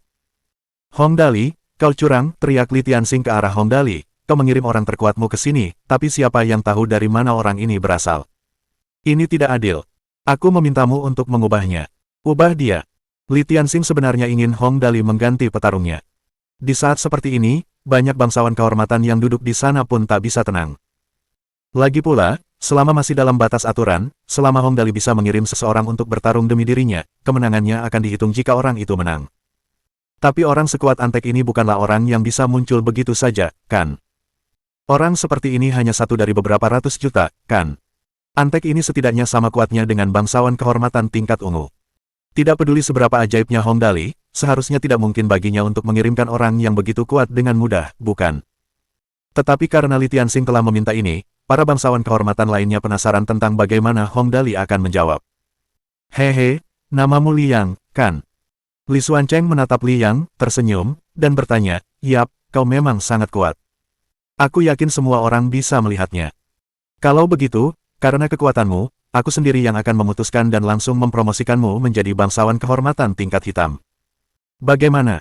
Aku yakin dengan identitasku, para tetua lainnya tidak akan menolakku dalam hal ini. Bangsawan kehormatan tingkat hitam. Li Xuancheng benar-benar ingin langsung mempromosikan Li yang menjadi bangsawan kehormatan tingkat hitam. Ini benar-benar seperti memenangkan jackpot baginya, bukan? Lagi pula, itu adalah bangsawan kehormatan tingkat hitam. Bukan tingkat merah biasa. Jika itu adalah bangsawan kehormatan tingkat merah, Li Xuancheng bisa mempromosikan orang ke peringkat ini sesuka hatinya. Tapi untuk tingkat hitam, tentu saja, tidak ada yang peduli dengan statistik tambahan yang diperoleh Li yang dari perlengkapan dan barang-barangnya. Logikanya sama dengan orang kaya. Orang disebut kaya karena punya banyak uang, tidak ada yang bisa mengharapkan orang kaya menghamburkan uangnya, kan? Oleh karena itu, hal yang sama berlaku untuk para prajurit. Terlepas dari apakah mereka sendiri kuat atau perlengkapan mereka yang kuat, keduanya dianggap sebagai kekuatan dasar seorang prajurit. Tidak ada yang akan berpikir bahwa mereka akan lemah tanpa perlengkapannya. Itu juga merupakan bagian dari kekuatan dasarnya, jelas tidak ada seorang pun yang dapat menyangkalnya. Sebenarnya, bisa langsung dipromosikan menjadi bangsawan kehormatan tingkat hitam jelas merupakan hal yang baik. Namun, Jiang Dongliu memahami makna tersembunyi di balik kata-kata Li Xuancheng, jadi ia mengerutkan kening dan berkata, Li Tua, kau tidak boleh terlalu berlebihan. Bahkan jika kau ingin mempromosikannya menjadi bangsawan kehormatan tingkat hitam, kau seharusnya tidak mengatakannya dalam situasi ini. Bagaimana kau berharap Hong Dali berpikir tentang ini? Kau jelas-jelas sedang merebut orangnya, bukan? Suaranya tidak keras atau kecil, cukup agar semua orang dapat mendengarnya. Mendengar perkataan Jiang Dongliu, semua orang langsung mengerti. Langkah ini memang sangat kejam. Jika Antek ini benar-benar menjadi bangsawan kehormatan tingkat hitam, apakah dia masih bersedia menjadi Antek Hong Dali? Saat itu, setelah Li Xuancheng memberi Antek ini beberapa keuntungan dan menariknya ke pihaknya. Namun jelas, Li Xuancheng ditakdirkan untuk kecewa. Hehe, seorang bangsawan kehormatan tingkat hitam. Li yang tidak menjawab secara langsung, tetapi malah bertanya, bolehkah aku bertanya, jika aku menjadi bangsawan kehormatan tingkat hitam, bisakah aku tetap menjadi Antek Tuan Muda? Mendengar kata-kata Liang, semua orang langsung pingsan. Apa-apaan ini? Itu kan bangsawan kehormatan tingkat hitam. Ada berapa banyak dari mereka di seluruh kota Shenluo? Dengan status seperti itu, dia masih mau jadi Antek orang lain. Apa dia kecanduan jadi Antek atau apalah? Ini. Li Xuancheng juga tercengang. Ia tak menyangka orang ini masih berencana menjadi Antek Hong Dali. Ia pun merenung sejenak, lalu menggelengkan kepalanya dengan tegas. Sayangnya tidak. Oh, lupakan saja. Liang langsung membalikkan tubuhnya dan berkata, kalau begitu aku akan tetap menjadi Antek, apakah kita lanjutkan sekarang? Semua orang pingsan. Ya Tuhan, itu baru bangsawan kehormatan tingkat hitam. Identitas seperti itu kalah pamor dibanding menjadi Antek Hong Dali. Logikaku, aku pasti masih bermimpi. Tahun-tahun ini, bahkan level hitam pun tidak seberharga menjadi Antek. Level hitam. Berapa banyak keuntungannya? Sihir macam apa yang dimiliki Hong Dali ini, sampai-sampai seseorang rela melepaskan kesempatan menjadi bangsawan kehormatan tingkat hitam hanya demi menjadi Anteknya. Mendengar diskusi mereka, Li Xuancheng juga merasa sedikit malu. Lagi pula, seorang bangsawan kehormatan tingkat hitam mewakili kelompok orang terkuat selain bangsawan galaksi. Mereka memiliki kekuasaan, kekayaan, status, dan hampir semua hal yang diinginkan seseorang. Jika ini terjadi di zaman kuno di mana para aristokrat galaksi setara dengan keluarga kerajaan, para aristokrat kehormatan setara dengan berbagai tingkatan pejabat. Sedangkan untuk para tingkat hitam, mereka setara dengan pejabat tertinggi. Identitas seperti itu malah hilang karena menjadi Antek Hong Dali. Namun, Li Xuancheng memang sudah tua renta. Ia mengalihkan pandangannya dan segera menyusun rencana lain. Ia tersenyum dan berkata, ya, kalau kukatakan kau bisa terus menjadi Antek Hong Dali setelah menjadi bangsawan kehormatan tingkat hitam, apa kau bersedia? Ah, aku bisa. Li yang berpikir sejenak lalu berkata, kalau begitu, seharusnya tidak apa-apa. Hehe, bagus. Kalau begitu, sudah diputuskan. Li Xuancheng langsung memutuskan dan bertanya, namamu Liang, kan? Anak muda, karena kamu sekarang adalah bangsawan kehormatan tingkat hitam, adakah yang ingin kamu sampaikan? Setidaknya kamu harus memperkenalkan diri, kan? Memperkenalkan diri saja mudah. Liang membusungkan dada dan berkata dengan lantang, halo semuanya. Nama saya Liang, minat saya adalah menjadi Antek, spesialisasi saya adalah menjadi Antek, dan profesi saya juga menjadi Antek. Semua orang menatap dengan bingung. Perkenalan diri seperti itu sebenarnya mungkin juga. Tentu saja, karena penampilan Liang sebelumnya, tidak ada yang bisa tertawa. Liang ini bukan orang biasa, dia malah begitu antusias menjadi Antek. Orang aneh macam apa yang Hong Dali miliki di bawahnya. Namun, itu tidak penting lagi. Lagi pula, dalam situasi ini, kekuatan adalah yang terpenting. Jika mereka tidak yakin, mereka akan dipukuli sampai yakin. Tang Muxin tersenyum dan berkata, Dali, Liang ini masih sama seperti biasanya, hehe. Hehe, orang ini juga sekarang menjadi bangsawan kehormatan tingkat hitam. Lumayan, hehe. Hong Dali menyentuh dagunya dan berkata, ngomong-ngomong, kalau kalian semua bangsawan kehormatan tingkat hitam, bukankah akan sangat menarik perhatian kalau kita pergi bersama? Tentu saja. Lin Yanwei tersenyum dan mengangguk. Pasti akan sangat menarik perhatian. Kemudian, gambaran seperti itu muncul di benak mereka. Hong Dali mengenakan jubah emas di jalan, di belakangnya sekelompok bangsawan kehormatan tingkat hitam. Saat melihatnya, mereka akan membungkuk dan menyapa serempak, salam, Tuan Muda. Pemandangan menakjubkan macam apa itu? Pasti sangat menarik perhatian, kan? Tepat saat mereka memikirkan hal ini, Li Xuancheng tertawa dan berkata, Liang, ya, karena kamu suka jadi Antek, aku tidak akan memaksamu untuk tidak menjadi Antek. Namun, aku juga punya permintaan kecil. Yaitu, karena kamu sekarang adalah bangsawan kehormatan tingkat hitam, kamu tidak bisa berpartisipasi di sisa pertandingan. Kamu akan membutuhkan seseorang untuk menggantikanmu. Jika tidak, yang lain akan berpikir bahwa kamu menindas mereka yang levelnya lebih rendah darimu. Yup, tidak masuk akal jika level hitam menindas level biru dan ungu. Semua orang menarik napas dalam-dalam. Pada akhirnya, Li yang tetap disingkirkan dari kompetisi oleh Li Xuancheng. Dengan begitu, mereka akan memiliki pertunjukan yang menarik untuk ditonton. Akankah Hong Dali yang luar biasa ini mampu mengirimkan orang kuat lain untuk bertarung demi dirinya? Ataukah ia akhirnya akan bertarung sendiri? Ah, aku tidak bisa bersaing lagi. Liang melihat sekeliling, lalu bertanya dengan hati-hati, apakah kamu yakin ingin mengganti orangnya? Ekspresinya tampak sedikit gelisah, tidak ada yang tahu apa yang dikhawatirkannya. Ya, tentu saja. Li Xuancheng tersenyum seperti rubah tua dan berkata, kau tidak bisa bersaing lagi. Hehe, apa kau takut sekarang? Apa kau pikir kau bisa menjadi level hitam putih dengan cuma-cuma? Karena kau menerima kentunganku, kau tentu harus bekerja untukku. Sekarang kau, yang terkuat di antara mereka, tidak bisa bertarung lagi, bahkan jika seseorang menggantikanmu, seberapa kuat orang itu. Sedangkan aku masih punya level hitam putih terkuat yang menunggu. Liang bertanya lagi, lalu, jika orang yang menggantikanku menang juga, apakah orang itu akan dipromosikan ke level hitam juga? Baiklah. Kali ini, Li Xuancheng ragu-ragu. Jika orang itu menang dan dipromosikan ke tingkat hitam juga, bukankah itu? Namun, seperti kata pepatah, tak ada ruginya, tak ada untung. Tanpa memberikan posisi tingkat hitam, ia tak akan bisa mendapatkan Hong Dali, jadi Li Xuancheng menggertakkan giginya dengan keras dan berkata, ya. Oke. Liang langsung gembira. Ia berbalik dan berteriak, Tuan Muda, ada banyak posisi tingkat hitam di sini. Tapi jumlahnya terbatas. Kalau Tuan Muda mau, cepatlah. Kalau Tuan Muda terlambat, saya khawatir tidak akan ada lagi yang tersisa. Hong Dali, oke, mengerti. Kemudian, Liang mengibaskan rambutnya dengan anggun dan menatap para bangsawan kehormatan lainnya dengan pandangan meremehkan. Tidak semua orang cocok menjadi antek Tuan Mudaku. Misi selesai, aku akan keluar dari arena sekarang. Sampai jumpa lagi, kawan. Kemudian, dia berbalik dan berjalan keluar arena, jubahnya memancarkan cahaya keemasan di belakangnya. Liga Besar. Leki. Bab 947. Batu, gunting, kertas.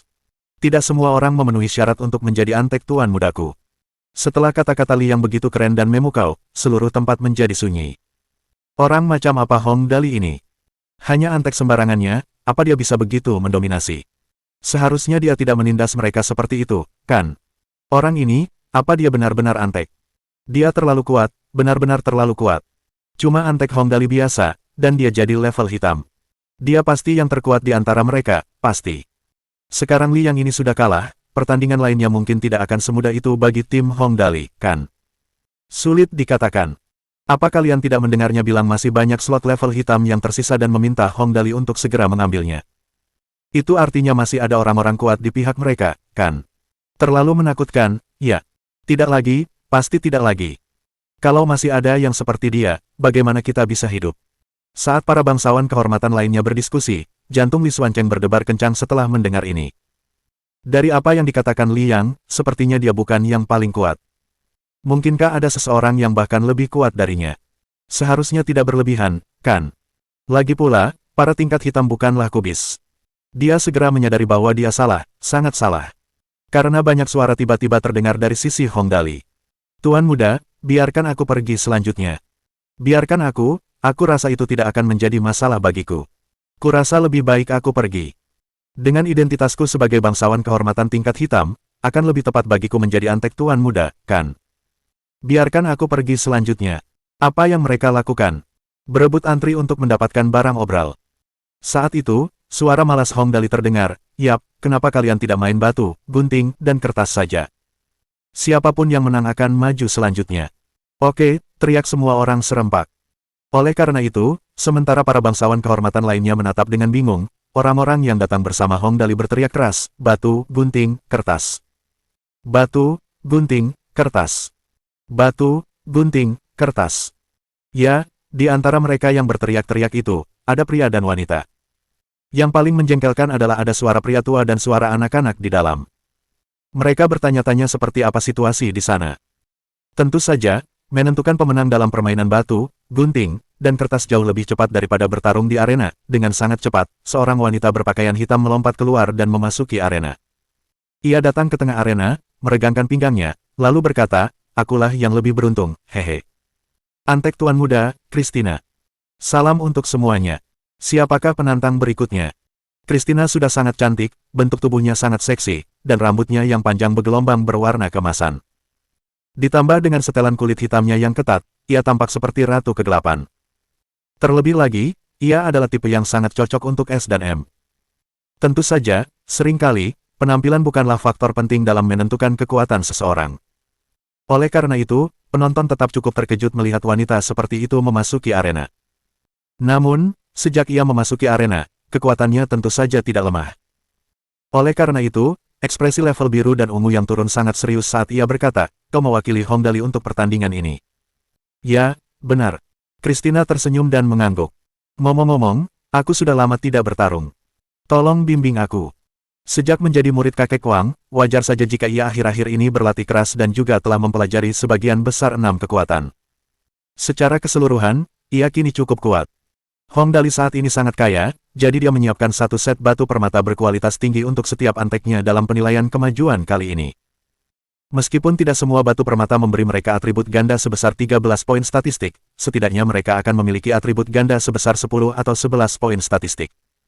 Ditambah lagi seni bela diri dari kata-kata terakhir Tianji, Leki Halo, dan bakat asli Christina. Pada dasarnya, tidak ada satupun orang di sekitar Hongdali yang lemah. "Yap, benar." Christina tersenyum dan berkata, "Ayo kita mulai pertandingannya sekarang." "Oke." Karena Hongdali begitu terkenal, mungkin ada alasan di baliknya. Sekarang setelah pengaruh dan kekuasaan Hongdali terbentuk, bahkan jika dia mengirim seekor anjing untuk mewakilinya, para bangsawan kehormatan lainnya mungkin tidak akan menganggapnya berlebihan atau semacamnya. Karena itu, bangsawan ganda tingkat biru dan ungu ini sangat berhati-hati dan menatap tajam ke arah Christina. Pertempuran dimulai. Begitu Christina mulai bergerak, sepotong kegelapan menyelimuti seluruh bagian tengah tempat itu. Tak seorang pun dapat melihat dengan jelas apa yang terjadi di dalam, mereka hanya dapat mendengar serangkaian suara teredam. Hongdali sangat jahat, dia memberi Christina sejumlah besar batu permata energi, yang menyebabkan kekuatan kemampuannya juga meningkat. Karena itu, setelah kegelapan menghilang, bangsawan ganda tingkat biru dan ungu itu telah dikirim ke titik kebangkitan. Semua orang menatap dengan bingung. Orang kuat lainnya. Dia bahkan pengguna kemampuan. Pengguna kemampuan energi gelap. Ya Tuhan, orang macam apa yang bekerja untuk Hongdali? Ini terlalu ganas, ya. Dia ternyata pengguna kemampuan energi gelap. Li Xuancheng tercengang. Sebagai pemimpin 5 raja, Li Xuancheng memang pengguna energi. Kemampuannya juga sangat kuat, dia memiliki kemampuan batu jiwa botol. Sederhananya, ia bisa menjebak orang dalam botol-botol yang ia ciptakan dari ketiadaan. Kemampuan ini sangat ampuh dalam menangkap, menyerang, dan juga bertahan. Jiang Dongliu dapat membuka pintu ruang angkasa, tetapi jika ia terjebak dalam botol Li Xuancheng, ia tidak akan bisa melarikan diri. Itulah sebabnya Li Xuancheng adalah pemimpin 5 raja dan berani melawan Jiang Dongliu. Namun kini, seorang pengguna kemampuan benar-benar muncul di samping Hongdali, dan ia juga merupakan pengguna kemampuan energi gelap. Sejujurnya, Li Xuancheng belum pernah melihat kemampuan seperti itu sebelumnya. Kemampuan energi gelap ini sudah bisa dianggap sebagai salah satu kemampuan paling langka yang ada. Bawahan Hongdali memang sangat kuat. Ekspresi Jiang Dongliu sangat serius saat dia berkata, hanya 2 bawahan ini yang menunjukkan kekuatan mereka sudah bisa mengalahkan level biru dan ungu dengan mudah, ini memang agak berlebihan. Tidak mengherankan jika dia merasa seperti ini, kekuatan yang ditunjukkan Hongdali hari ini memang agak terlalu kuat. Mengesampingkan fakta bahwa investasinya memiliki rasio laba bersih sekitar 5.500% karena faktor keberuntungan sudah ada di dalamnya, bahkan untuk duel bela diri, hanya 2 bawahannya saja sudah sekuat itu. Dan sepertinya, ini belum sepenuhnya kemampuan Hongdali. Mungkinkah ada orang-orang yang lebih berkuasa di antara bawahannya? Dali, dasar bajingan. Jiang Qiansui berseri-seri kegirangan sambil berkata, dia benar-benar telah membantuku mendapatkan banyak kebanggaan hari ini. Aku sangat bahagia. Bisa dibilang Li Xuancheng datang ke sini hari ini untuk pamer dan membanggakan diri, tapi setelah bertemu Hongdali, itulah sebabnya orang-orang selalu bilang jangan pamer. Kalau tidak, mereka pasti akan tersambar petir. Lalu, apakah aku juga seorang black level sekarang? Christina menatap Li Xuancheng dan berkata, kau adalah orang yang berstatus sangat tinggi, kau tidak bisa menarik kembali kata-katamu. Yup, sebagai seorang wanita, apalagi wanita cantik, memang sulit untuk bertahan dari rayuannya. Setidaknya, Li Xuancheng tidak bisa menghalanginya, jadi dia hanya bisa mengangguk dan setuju. Ya, tentu saja, kata-kataku penting. Tapi, aturannya sama. Karena kamu sekarang level hitam, kamu tidak bisa berpartisipasi lagi. Saya tidak percaya Hongdali masih bisa mengirimkan lebih banyak orang seperti 2 sebelumnya.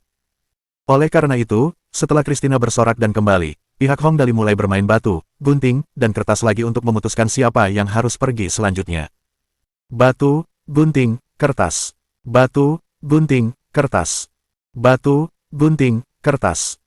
Tak lama kemudian, sorakan lain terdengar. Kali ini, yang memasuki arena adalah seorang remaja berambut merah. Ia sangat puas dengan keberuntungannya dan berkata, "Yap."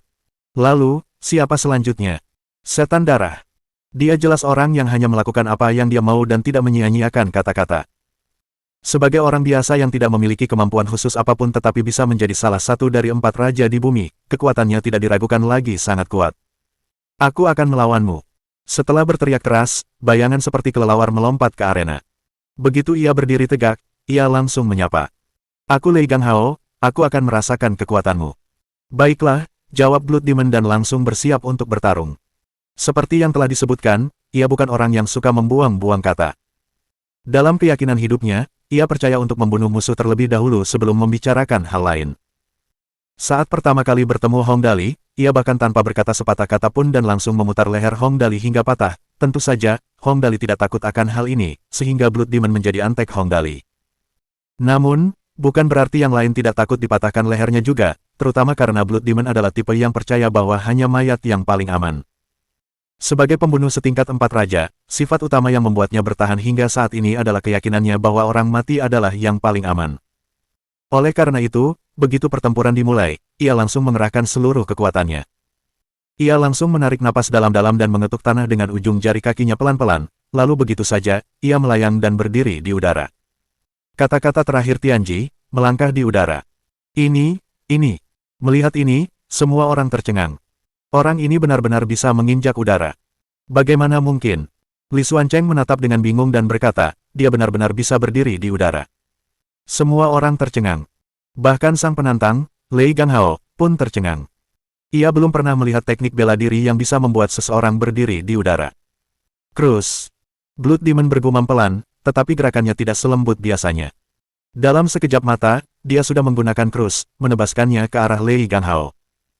Ngomong-ngomong, Blood Demon memang seseorang yang sangat cocok menjadi seorang pembunuh. Begitu ia mulai bergerak, ia tak henti-hentinya menyerang hingga Lei Ganghao tak sempat bernapas. Blood Demon benar-benar tak berbicara sepatah kata pun dan terus-menerus menggunakan 6 jurus dari kata-kata terakhir Tianji. Dia menggunakan salah satu dari 6 jurus yang dia bisa selama ada kesempatan. Lei Ganghao tidak punya kesempatan untuk membalas sama sekali dan berubah menjadi kilatan cahaya putih, lalu menghilang. Bab 948. Para antek yang mengerikan. Baru setelah ia mengirim lawannya ke titik kebangkitan, sedikit ekspresi muncul di wajah Blood Demon. Ia membungkuk ke arah kedua tetua dan bertanya, bisakah aku naik ke level hitam juga? Orang ini memang pembunuh yang berbakat, ia bahkan tidak menunjukkan ekspresi apapun setelah menyiksa lawannya sampai mati. Ya. Li Xuancheng benar-benar terdiam sekarang. Sekarang setelah dia mengucapkan kata-kata itu, dia tidak bisa menariknya kembali bahkan jika dia mau, jadi dia hanya bisa menganggukkan kepalanya dengan getir dan berkata, kalau begitu, selamat telah menjadi bangsawan kehormatan tingkat hitam.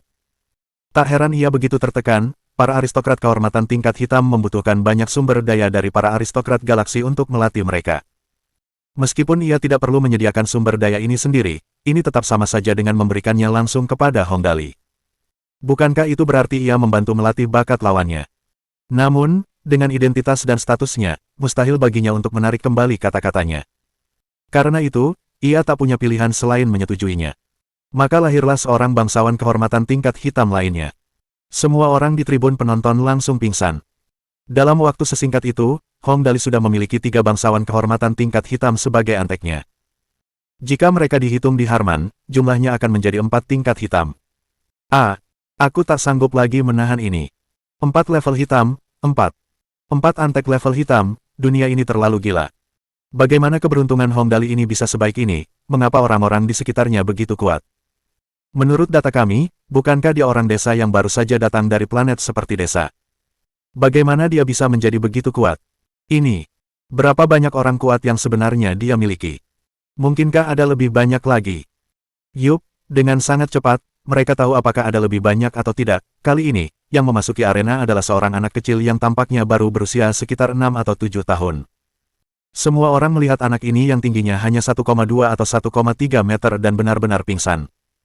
Ya Tuhan, bahkan anak dari pihak Hong Dali pun bisa masuk ke arena. Ini kan cuma anak kecil. Dia hanya terlihat seperti berumur beberapa tahun, apakah dia benar-benar cocok untuk ikut bertarung? Bahkan Jiang Dongliu pun tercengang.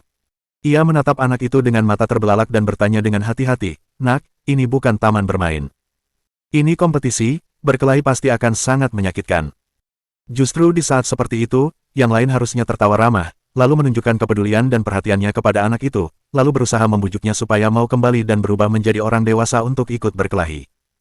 Namun masalahnya adalah orang-orang di sekitar Hong Dali terlalu luar biasa, mereka benar-benar tidak berani meremehkan anak kecil ini. Tuhan yang tahu kalau ini adalah orang aneh lainnya. Kakek guruku bilang aku boleh ikut bermain karena kita toh tidak akan benar-benar mati. Jawab anak kecil itu. Semua orang terkejut. Tempat macam apa ini? Penilaian kemajuan untuk Departemen Prajurit. Tapi kakek gurunya memintanya datang ke sini dan bermain. Kalau begitu, nak. Li Xuancheng menatap anak itu dan bertanya sambil tersenyum, siapa namamu? Apakah kakek gurumu benar-benar memintamu datang ke sini untuk bermain? Namaku Bai Hekou, aku putra ayah yang baik. Bai Hekou kecil menatapnya dan berkata, kakek guruku bilang aku boleh bermain sesuka hatiku. Kalau tidak, aku tidak akan datang. Apa tidak ada orang biasa di kelompok Hong Dali? Para penonton tidak tahu harus berkata apa lagi. Tentu saja, mereka lebih penasaran apakah anak ini benar-benar bisa bertarung atau tidak. Secara logika, karena dia berani masuk ke arena, mungkin dia juga bukan orang biasa. Bagaimanapun juga, karena dia sudah ada di dalam arena, mereka tidak mungkin menolak untuk melawannya hanya karena dia masih sangat muda, bukan? Oleh karena itu, level biru dan ungu terakhir memasuki arena. Saat ini, tak seorang pun lagi peduli seberapa kuat bangsawan ganda tingkat biru dan ungu ini. Mereka hanya peduli betapa hebatnya Bai Hekou ini. Oleh karena itu, kompetisi dimulai. Sebelum pertarungan dimulai, Bai Hekou kecil hanya mengucapkan satu kalimat. Super Earthling, level 1. Kemudian, semua orang melihat Bai Hekou kecil menyerbu ke dalam arena bagaikan peluru. Bangsawan ganda tingkat biru dan ungu itu tidak lemah, tetapi menghadapi Bai Hekou kecil yang hanya menggunakan sebagian kecil kekuatannya. Baiklah, pada dasarnya, yang bisa dilakukan oleh level biru dan ungu hanyalah dipukuli. Semua orang begitu terkejut hingga mereka menatap dengan bingung. Itu hanya seorang anak kecil berusia sekitar 6 atau 7 tahun, tapi dia sebenarnya sangat kuat. Mungkin hanya Jiang Qiansui dan Yin Tianzong yang mengerti betapa kuatnya Bai Hekou kecil, dia adalah anak yang menyatu dengan separuh garis keturunan kumbang Kaisar Emas. Tidak berlebihan jika dikatakan bahwa di seluruh arena ini, mungkin hanya Hong Dali yang lebih kuat darinya. Aku sudah tidak tahan lagi. Bagaimana kita bisa hidup? Anak kecil. Anak kecil saja sudah kuat. Siapa Hong Dali ini? Dia dikelilingi begitu banyak orang hebat, siapa yang bisa tahan? Benar. Bagaimanapun juga, dia adalah seorang aristokrat ganda level biru dan ungu, tapi dia dipukuli seperti mainan. Li Xuancheng benar-benar tidak berani mengirim lebih banyak orang ke arena lagi. Hong Dali ini terlalu menakutkan, semua orang di sekitarnya luar biasa. Yang sebelumnya masih bisa diterima, tapi bahkan anak kecil ini sangat menakutkan. Kakek besar. Setelah mengalahkan lawannya, Bai Hekou kecil menyeringai dan menatap Li Xuancheng. Apakah aku juga level hitam sekarang? Ya. Li Xuancheng benar-benar bingung harus berkata apa. Bahkan dalam mimpinya pun, ia belum pernah memimpikannya adegan seperti itu sebelumnya. Tentu saja, jika ia tahu bahwa jika semua itu dijumlahkan, ia mungkin tidak akan sebanding dengan anak ini jika ia bertransformasi ke tingkat ketiga, ia mungkin akan langsung pingsan. Kini setelah kompetisi berlanjut ke tahap ini, pada dasarnya tak seorang pun menaruh harapan lagi pada level ungu dan hitam untuk menang. Mereka semua memandang bangsawan kehormatan ganda terkuat yang dibawa Li Xuancheng ke sini hari ini, Li Haokong tingkat hitam dan putih. Mungkin hanya dia yang bisa membantu Li Xuancheng mendapatkan kembali harga dirinya. Biarkan aku. Merasakan tatapan semua orang, Li Haokong berdiri dengan keras. Saat ini, tekanan telah mencapai klimaks. Jika adegan ini berlanjut, kompetisi mungkin tidak perlu dilanjutkan lagi.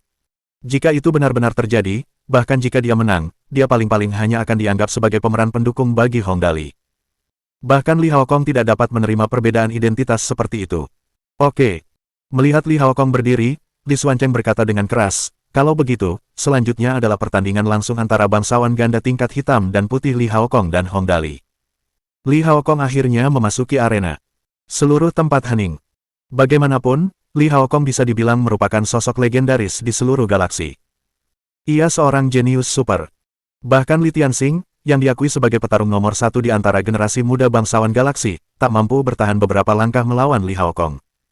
Sekarang dia akan memasuki arena, bagaimana pihak Hong Dali akan menanganinya?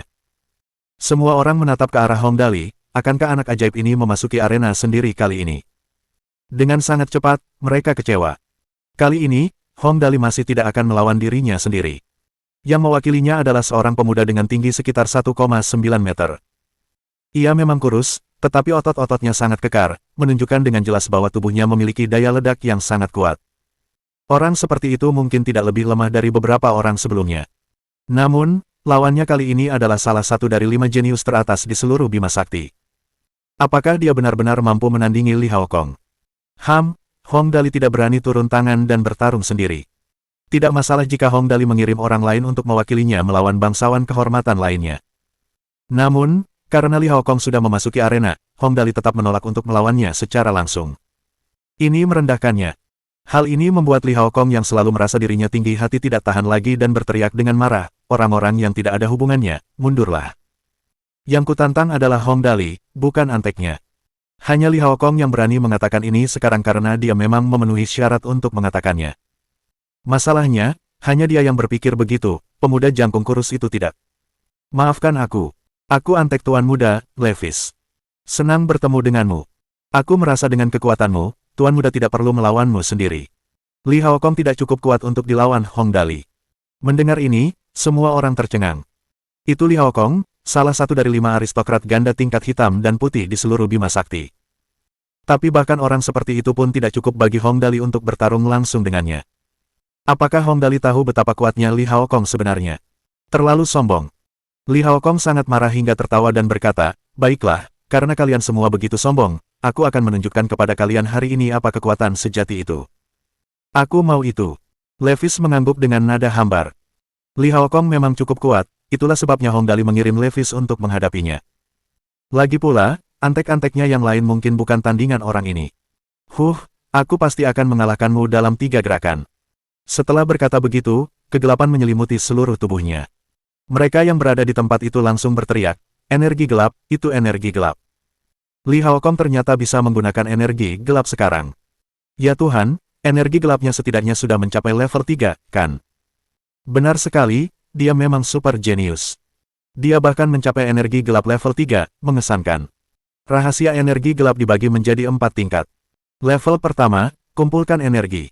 Pada tahap ini, pengguna hanya bisa menutupi sebagian kecil tubuhnya dengan energi gelap. Bangsawan kehormatan level hitam, Wu Qing, yang dikalahkan Levis dengan 1 pukulan sebelumnya, berada di level ini. Tingkat kedua, memperkuat energi. Pada tahap ini, energi gelap dapat menyelimuti seluruh tubuh dan memperkuat kemampuan menyerang dan bertahan pengguna. Jika seorang bangsawan kehormatan tingkat hitam biasa berlatih selama 30 tahun dan cukup jenius, mereka mungkin mencapai tahap ini. Level ketiga, pelepasan energi. Pada tahap ini, energi gelap dapat disebarkan untuk membentuk wilayah milik pengguna. Di wilayah ini, pengguna akan dapat menangkap semua gerakan dan tindakan lawan dengan jelas. Tingkat keempat dan tertinggi, indera energi. Pada tahap ini, pengguna dapat merasakan energi gelap dalam radius 100 mil. Pada tahap ini, mereka dapat dengan mudah menggunakan energi gelap untuk menyerang, bertahan, atau mengendalikan lawan. Sekarang Li Haokong langsung menggunakan energi gelap level 3 saat pertandingan dimulai, dapat dilihat bahwa dia memang sangat marah. Bab 949. Daerah aliran sungai. Tentu saja, energi gelap merupakan sesuatu yang luar biasa bagi yang lain. Lagi pula, di Bima Sakti, hanya bangsawan kehormatan tingkat hitam yang mampu mengolahnya. Bukan karena kemampuan itu langka. Lagi pula, buku panduannya dijual oleh bangsawan galaksi. Masalah utamanya adalah mempelajari keterampilan ini membutuhkan sejumlah kekuatan, kelincahan, dan refleks. Ketiga atribut tersebut harus lebih dari 500. Jika Anda tidak dapat mencapai prasyarat ini, tidak peduli seberapa jeniusnya Anda tidak dapat mengolah energi gelap, terutama karena tanpa jumlah atribut tersebut, Anda bahkan tidak dapat merasakan keberadaan energi gelap. Ini mirip dengan matematika. Kalau penjumlahan, pengurangan, perkalian, dan pembagian saja tidak tahu, bagaimana mungkin kita bisa belajar rumus dan persamaan? Oleh karena itu, ketika mereka melihat Li Haokong menggunakan energi gelap tingkat ketiga, penonton menjadi heboh. Lagi pula, kemampuan mengolah energi gelap merupakan titik balik. Kekuatannya jauh melampaui imajinasi siapapun. Praktisi bela diri biasa yang menggunakan energi gelap bahkan memiliki kepercayaan diri untuk menantang pengguna energi. Oleh karena itu, kekuatan energi gelap yang luar biasa dapat dibayangkan. Energi gelap tingkat 3. Levis tersenyum tipis kepada Li Haokong, yang menggunakan energi gelap tingkat 3 sejak awal. Lalu, ia berteriak keras, 600%. Mendesis. Otot-otot Levi mulai menggeliat. Inilah kemampuan uniknya untuk mengendalikan kekuatan ototnya. Karena Li Haokong menggunakan energi gelap sejak awal, Levi pun harus menggunakan kemampuannya yang paling kuat. Namun kali ini, otot-ototnya yang menguat, 600% tampak sedikit berbeda dari apa yang pernah dilihat Hong Dali dan yang lainnya sebelumnya. Tuan muda. Di tribun penonton, Li yang bertanya dengan rasa ingin tahu, otot-otot penguatan saudara Levis tampak berbeda hari ini. Ya, memang berbeda. Hong Dali mengamati lebih dekat. Sepertinya jauh lebih ramping dari sebelumnya. Dulu dia terlihat seperti tank ketika beratnya 400% hingga 500%. Sekarang ototnya terlihat sedikit lebih besar. Menarik. Tidak mengherankan Hong Dali berkata demikian. Sebelumnya, ketika Levis memperkuat ototnya, otot-ototnya terlihat sangat menakutkan. Kali ini, otot-ototnya terlihat sedikit lebih kuat dari sebelumnya, dan tubuhnya hanya sedikit membesar. Sejak kalah dari sang aristokrat Wu Qing, Levis berlatih sekuat tenaga. Kemudian, ia memperoleh rahasia energi gelap. Setelah menggabungkan keduanya, kendali ototnya jauh lebih halus daripada sebelumnya, tetapi kekuatannya 3 kali lebih kuat. Di tribun, semua orang melihat penampilan Levis dan berkata, lihat, kemampuan apa ini? Ototnya tampak jauh lebih kuat dari sebelumnya, dan warnanya tampak lebih gelap. Aku penasaran apa yang terjadi. Apa maksudnya 600%, kemampuan bela diri yang aneh? Aura ini. Li Haokong mengerutkan kening. Aura yang terpancar dari tubuh Levis saat itu sungguh mengerikan. Li Haokong belum pernah merasakan hal seperti itu sebelumnya. Gaslighter. Dengan teriakan yang mengerikan, Li Haokong menukik, energi gelapnya meledak. Bagaikan guntur, ia mengarahkan pukulan tepat ke dada Levis. Persis seperti yang kuinginkan. Levis terkekeh dan mengangkat tinjunya, melayangkan pukulan tepat ke tinju Li Haokong. Boom! Suara tumpul terdengar. Kali ini, keduanya berimbang dan masing-masing mundur 3 langkah. Untuk sesaat, semua bangsawan kehormatan yang hadir tercengang. Keterampilan bela diri yang disebut 600% ini benar-benar dapat melawan energi gelap Li Haokong dan tetap tidak kalah. Bagi seseorang yang menguasai energi gelap tingkat ketiga, menembus pelat baja setebal 10 cm bukanlah hal yang sulit. Li Haokong sudah menguasai energi gelap tingkat ketiga. Levis benar-benar mampu melawannya dengan kekuatan sebesar itu. Mustahil. Levis ini monster apa sih? Apa aku salah lihat tadi?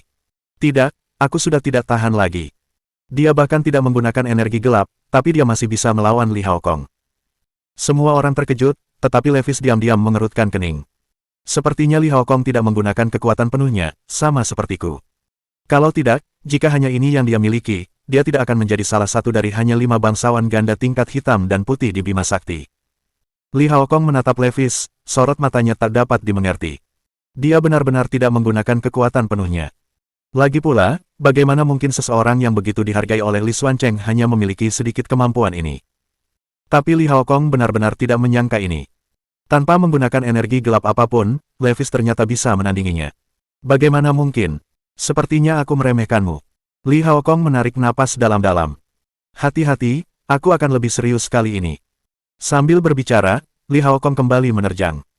Kali ini, kecepatannya 2 kali lipat lebih cepat dan gerakannya bahkan disertai desiran tajam. Dalam sekejap, Li Haokong sudah berada di belakang kanan Levis, dan ia menyerang dengan sebuah pukulan. Pukulannya mengandung kekuatan yang luar biasa dan kecepatannya secepat kilat. Kecepatan bukanlah salah satu kekuatan Levis. Dalam waktu sesingkat itu, mustahil baginya untuk menghindari pukulan itu. Sulit. Di saat kritis ini, bisik Levis, dan arus bawah gelap menyambar kulitnya. Bang! Suara keras terdengar. Levis menerima pukulan langsung dari Li Haokong.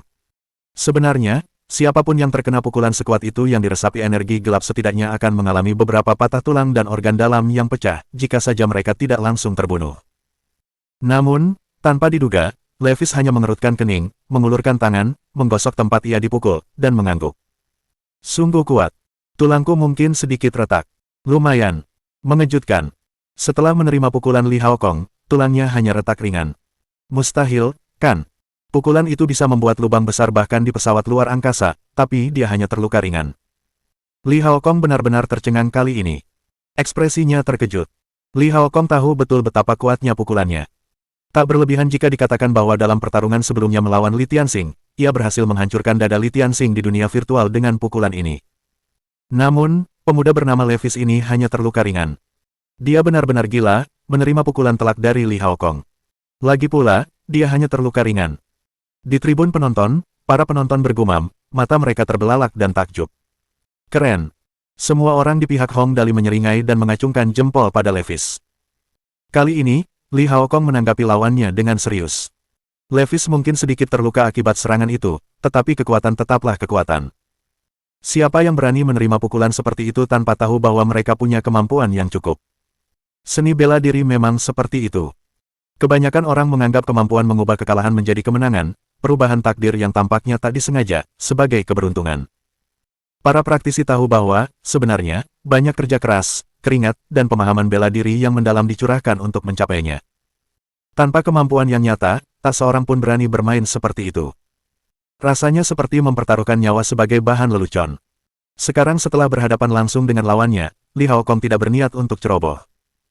Dia berhasil menjadi seorang aristokrat ganda tingkat hitam dan putih dan dipilih serta dikultivasikan oleh keluarga Li sebagai pemain unggulan. Li Haokong secara alami juga seorang pengguna energi. Kemampuannya sebanding dengan statusnya dan sangat kuat. Batu jiwa yang paling cocok untuk bertarung, tipe serangga. Di permukaan, batu jiwa elemental tampak sebagai tipe yang paling kuat. Batu ini dapat memberikan kerusakan area yang luas dan sangat kuat. Namun, mereka yang tahu-tahu bahwa batu jiwa terkuat dalam pertempuran adalah tipe serangga. Serangga, makhluk terkuat di alam. Mereka menjadi target penelitian Ratu Zerg Zhangyi. Misalnya, ada seekor semut kecil yang mampu mengangkat benda seberat 400 kali beratnya sendiri. Ada jenis serangga lain yang kecepatannya bisa mencapai puluhan kali panjangnya sendiri. Oleh karena itu, batu jiwa tipe serangga sudah pasti merupakan batu jiwa terkuat untuk digunakan dalam pertempuran setelah menguasai energi gelap. Terlebih lagi, batu jiwa yang digabung dengan Li Haokong adalah batu jiwa tipe serangga yang sangat kuat. Di pusat aliansi galaksi, serangga ini disebut kumbang pembunuh. Wus, sus, sus. Seketika, tubuh Li Haokong tertutupi sepenuhnya oleh pelindung tulang. Sepasang sayap setipis sayap jangkrik tumbuh di punggungnya. Bahunya penuh duri, bahkan wajahnya pun tertutupi sepenuhnya, hanya menyisakan sepasang mata merah yang terlihat. Ditambah dengan energi gelap tingkat ketiga yang terus mengalir keluar darinya, Li Haokong saat ini tampak seperti iblis dari neraka. Di sini, Li Xuancheng menatap Li Haokong dan mengangguk puas. Kondisi Haokong yang terkuat. Dia sekarang setidaknya 10 kali lebih kuat dari sebelumnya. Meskipun Antek Hong Dali memang cukup kuat, melawan Li Haokong, dia sama sekali tidak punya peluang untuk menang. Li Xuancheng tidak sedang menyombongkan diri. Saat ini, Li Haokong telah meningkatkan atribut aslinya 3 kali lipat dan juga memiliki kemampuan terbang. Siapapun yang pernah menyaksikan peperangan militer pasti tahu keunggulan mutlak yang dimiliki penerbangan dibandingkan pasukan darat. Keunggulan itu tak tertandingi. Selama Perang Dunia Kedua di bumi, pesawat-pesawat di langit benar-benar mengalahkan kehadiran pasukan darat. Hanya dengan satu putaran pengeboman, pasukan darat bahkan tidak memiliki kesempatan untuk dikerahkan. Kini, Li Haokong akhirnya mengerahkan seluruh kemampuannya. Jelas sekali ia benar-benar serius. Ini kondisi terkuatku. Li Haokong menarik napas pelan. Hati-hati. Sebenarnya, begitu ia mencapai kondisi ini, ia hampir tak terkalahkan. Tak berlebihan jika dikatakan bahwa di matanya, di seluruh arena kompetisi, hanya Jiang Dongliu dan Li Xuancheng yang bisa mengalahkannya. Adapun yang di depannya ini, Li Haokong cukup percaya diri. Memangnya kenapa kalau dia kuat? Di dunia ini, seorang pejuang memiliki 2 titik balik yang sangat jelas. Pertama, penguasaan energi gelap. Perbedaan antara menguasai energi gelap dan tidak menguasai energi gelap bagaikan perbedaan antara langit dan bumi. Dan titik balik lainnya adalah batu jiwa. Kemampuan Levis memang sangat kuat, tapi paling-paling itu hanya kemampuan warisan. Dibandingkan dengan batu jiwa galaksi asli ini, itu bukan apa-apa. Ini kartu trufmu. Tanpa diduga, Levis hanya tersenyum melihat kondisi Li Haokong. Karena kamu sudah berusaha sebaik mungkin, maka aku juga harus berusaha sebaik mungkin. Penguatan otot, persentasenya, 1000, dan energi gelap tingkat ketiga. Bab 950. Bukannya aku terlalu kuat, kamu terlalu lemah. Memperkuat otot, 1000%. Dan sekaligus, energi gelap tingkat ketiga. Melihat ini, semua orang tercengang. Penonton mungkin tidak tahu apa arti penguatan otot 1000%, tetapi mereka mengerti arti energi gelap tingkat ketiga. Sederhananya, itu berarti bahwa dalam kondisinya saat ini, pemuda bernama Levis itu bisa menghadapi Li Haokong secara langsung. Lagi pula, sebelumnya, ketika ia menggunakan otot penguat, 600%, ia mampu melawan energi gelap tingkat ketiga Li Haokong. Sekarang ia juga memiliki energi gelap tingkat ketiga. Semua orang tercengang. Apa, Levis juga punya energi gelap tingkat 3? Bagaimana mungkin? Bagaimana dia bisa tahu kemampuan seperti itu? Itu energi gelap tingkat ketiga, bukan keahlian biasa. Sejenius apapun dia tidak mungkin lebih kuat dari Li Haokong, kan? Tak heran mereka begitu terkejut. Sangat sulit untuk berlatih dan menguasai energi gelap tingkat ketiga. Dari mana asal-usul Levis? Bagaimana mungkin dia memiliki energi gelap tingkat ketiga seperti Li Haokong? Sepertinya menara ujian lumayan bagus. Di tribun penonton, Hong Dali menyeringai dan mengangguk. Ia berkata, saudara Levis membuat kemajuan pesat di dalam, hehe. Aku tidak menyangka dia sudah berada di energi gelap tingkat ketiga. Memang tidak mengherankan jika Hong Dali melihat kondisi Levis saat ini dan tahu bahwa dia telah berlatih keras di menara ujian. Tempat seperti apa menara ujian itu? Sederhananya, itu adalah tempat di mana nyawamu dipertaruhkan. Di ambang kehidupan dan kematian, mudah bagi seseorang untuk tiba-tiba memahami banyak hal yang sebelumnya tidak dapat dipahaminya meskipun telah menghabiskan waktu berjam-jam untuk mencobanya. Banyak orang mencoba melewati menara ujian untuk mendapatkan harta karun di dalamnya, dan untuk mendapatkan status yang bisa mereka peroleh setelah menyelesaikan sejumlah lantai tertentu. Namun Levis berbeda. Ketika ia kalah dari bangsawan Wu Qing dalam satu posisi, ia sangat terpengaruh.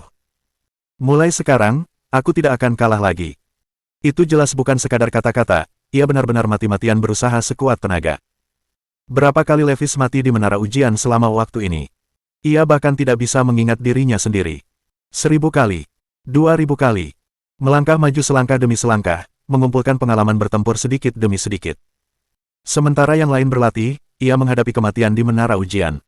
Sementara yang lain tertidur, ia masih menghadapi kematian di menara ujian. Begitu mendapatkan pengalaman atau keterampilan baru, Levis akan pergi ke Thunder Battle Arena untuk berlatih. Tak berlebihan jika dikatakan bahwa, selain makan dan waktu tidur yang sangat singkat setiap hari, Levis berlatih terus-menerus. Berlatih mati-matian. Oleh karena itu, dibandingkan dengan saat ia pertama kali tiba di pusat aliansi galaksi, akan menjadi berlebihan jika kami mengatakan ia ribuan atau 10.000 kali lebih kuat, tetapi 100 kali atau lebih kuat dari itu pasti masih dalam batas kewajaran. Kejutan yang Hong Dali berikan untuk kita hari ini sungguh. Jiang Dongliu menatap Levis dengan mata berbinar. Sekarang, ada seseorang di kota Shenluo yang benar-benar sebanding dengan Li Haokong dalam hal seni bela diri. Ini kabar baik. Orang ini sangat kuat.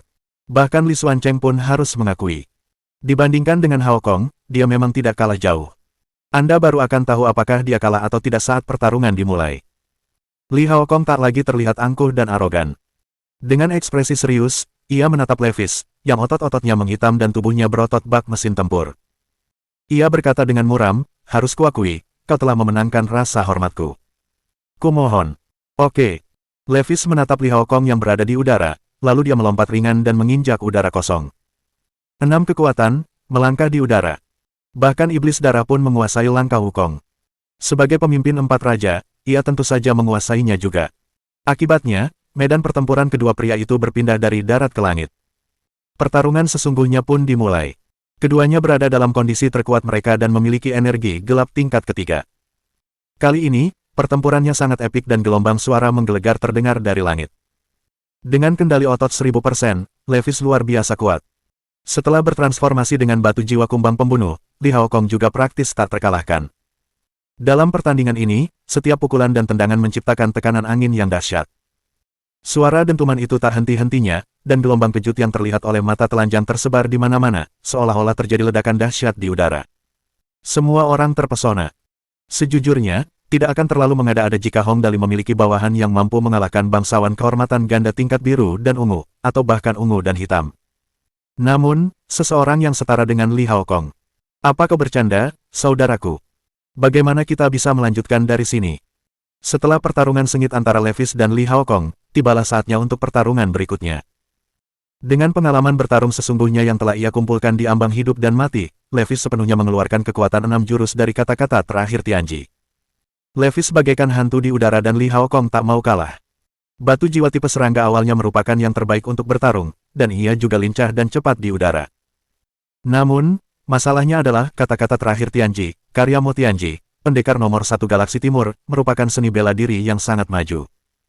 Meskipun Li Haokong jenius, ia bukanlah tandingan Mo Tianji. Levis lincah bagaikan burung layang-layang di angkasa. Sehebat apapun Li Haokong memanfaatkan bayangan yang dibentuk oleh energi gelap tingkat ketiganya untuk bergerak di udara, ia tak mampu lepas dari Levis yang terus-menerus menerkamnya. Hong Dali adalah seorang anak ajaib dengan imajinasi yang hampir mustahil. Dalam hal ini, Levis telah belajar dengan saksama dari Hong Dali. Meskipun ia tak mampu menandingi kemampuan Hong Dali sebagai anak yang hilang, tidak terlalu sulit baginya untuk unggul dalam seni bela diri. Oleh karena itu, jika ada yang cukup malang untuk mencoba melarikan diri dari Levis, hanya ada satu kemungkinan, mati dengan tenang dan kembali ke titik kebangkitan. Oleh karena itu, sekeras apapun Li Haokong bekerja, ia masih belum mampu membalikkan keseimbangan kemenangan. Bakat bertarung Levis bisa dibilang mengerikan. Ia mampu menghindari setiap serangan Li Haokong dengan tepat, lalu menangkisnya dengan indah. Lagi pula, Li Haokong bukanlah Tuhan dan tidak mungkin tak terkalahkan selamanya. Terlepas dari kewaspadaan, kecepatan, kekuatan, reaksi, posisi, dan antisipasi serangan, Levis tampil sempurna. Penampilannya yang memukau memikat semua orang, termasuk lawannya, Li Haokong. Kau sungguh sangat kuat, seorang master dari para master. Setelah kembali dari titik kebangkitan, Li Haokong berseru kagum. Dia mungkin kalah, tetapi lawannya sempurna, jadi Li Haokong tidak terlalu kecewa. Levis tak mau repot-repot bersikap sopan. Ia hanya mengucapkan satu kalimat dengan pelan, dan seketika, penonton tercengang. Bukannya aku terlalu kuat, tapi kau terlalu lemah. Levis menatap podium dan tersenyum. Dibandingkan tuan muda, aku hampir tidak sebanding. Semua orang tercengang. Tak seorang pun menyangka bahwa Levis, yang telah mengalahkan Li Haokong, akan berkata bahwa dirinya hampir tidak sebanding jika dibandingkan dengan Hong Dali. Jika dia benar, seberapa kuatkah Hong Dali? Kekuatan sebesar itu hanya dianggap pas-pasan, apa dia melebih-lebihkan?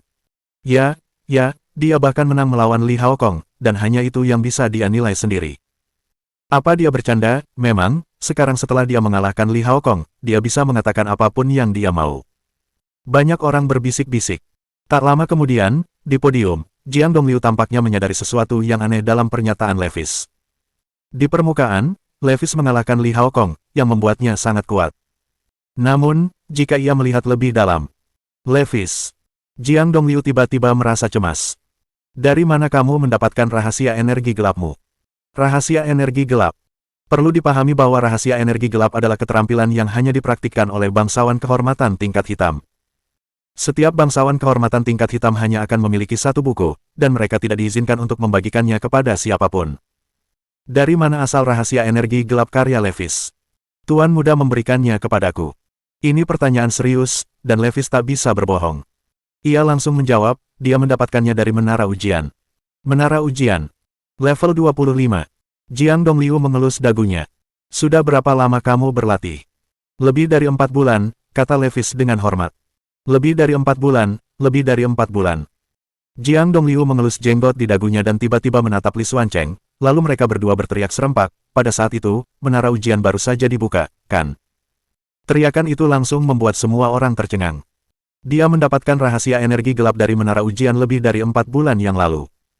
Berdasarkan waktu, menara ujian baru saja dibuka. Yang terpenting, saat itu, hanya ada satu prajurit dari kota Shenluo yang telah melewati level 25 menara ujian. Si jenius legendaris yang telah melewati level 30, si pria misterius. Hong Dali. Jiang Dongliu dan Li Xuancheng mengabaikan semua yang lain dan langsung bergegas ke tribun penonton tempat Hong Dali diam-diam bersiap untuk menyelinap pergi.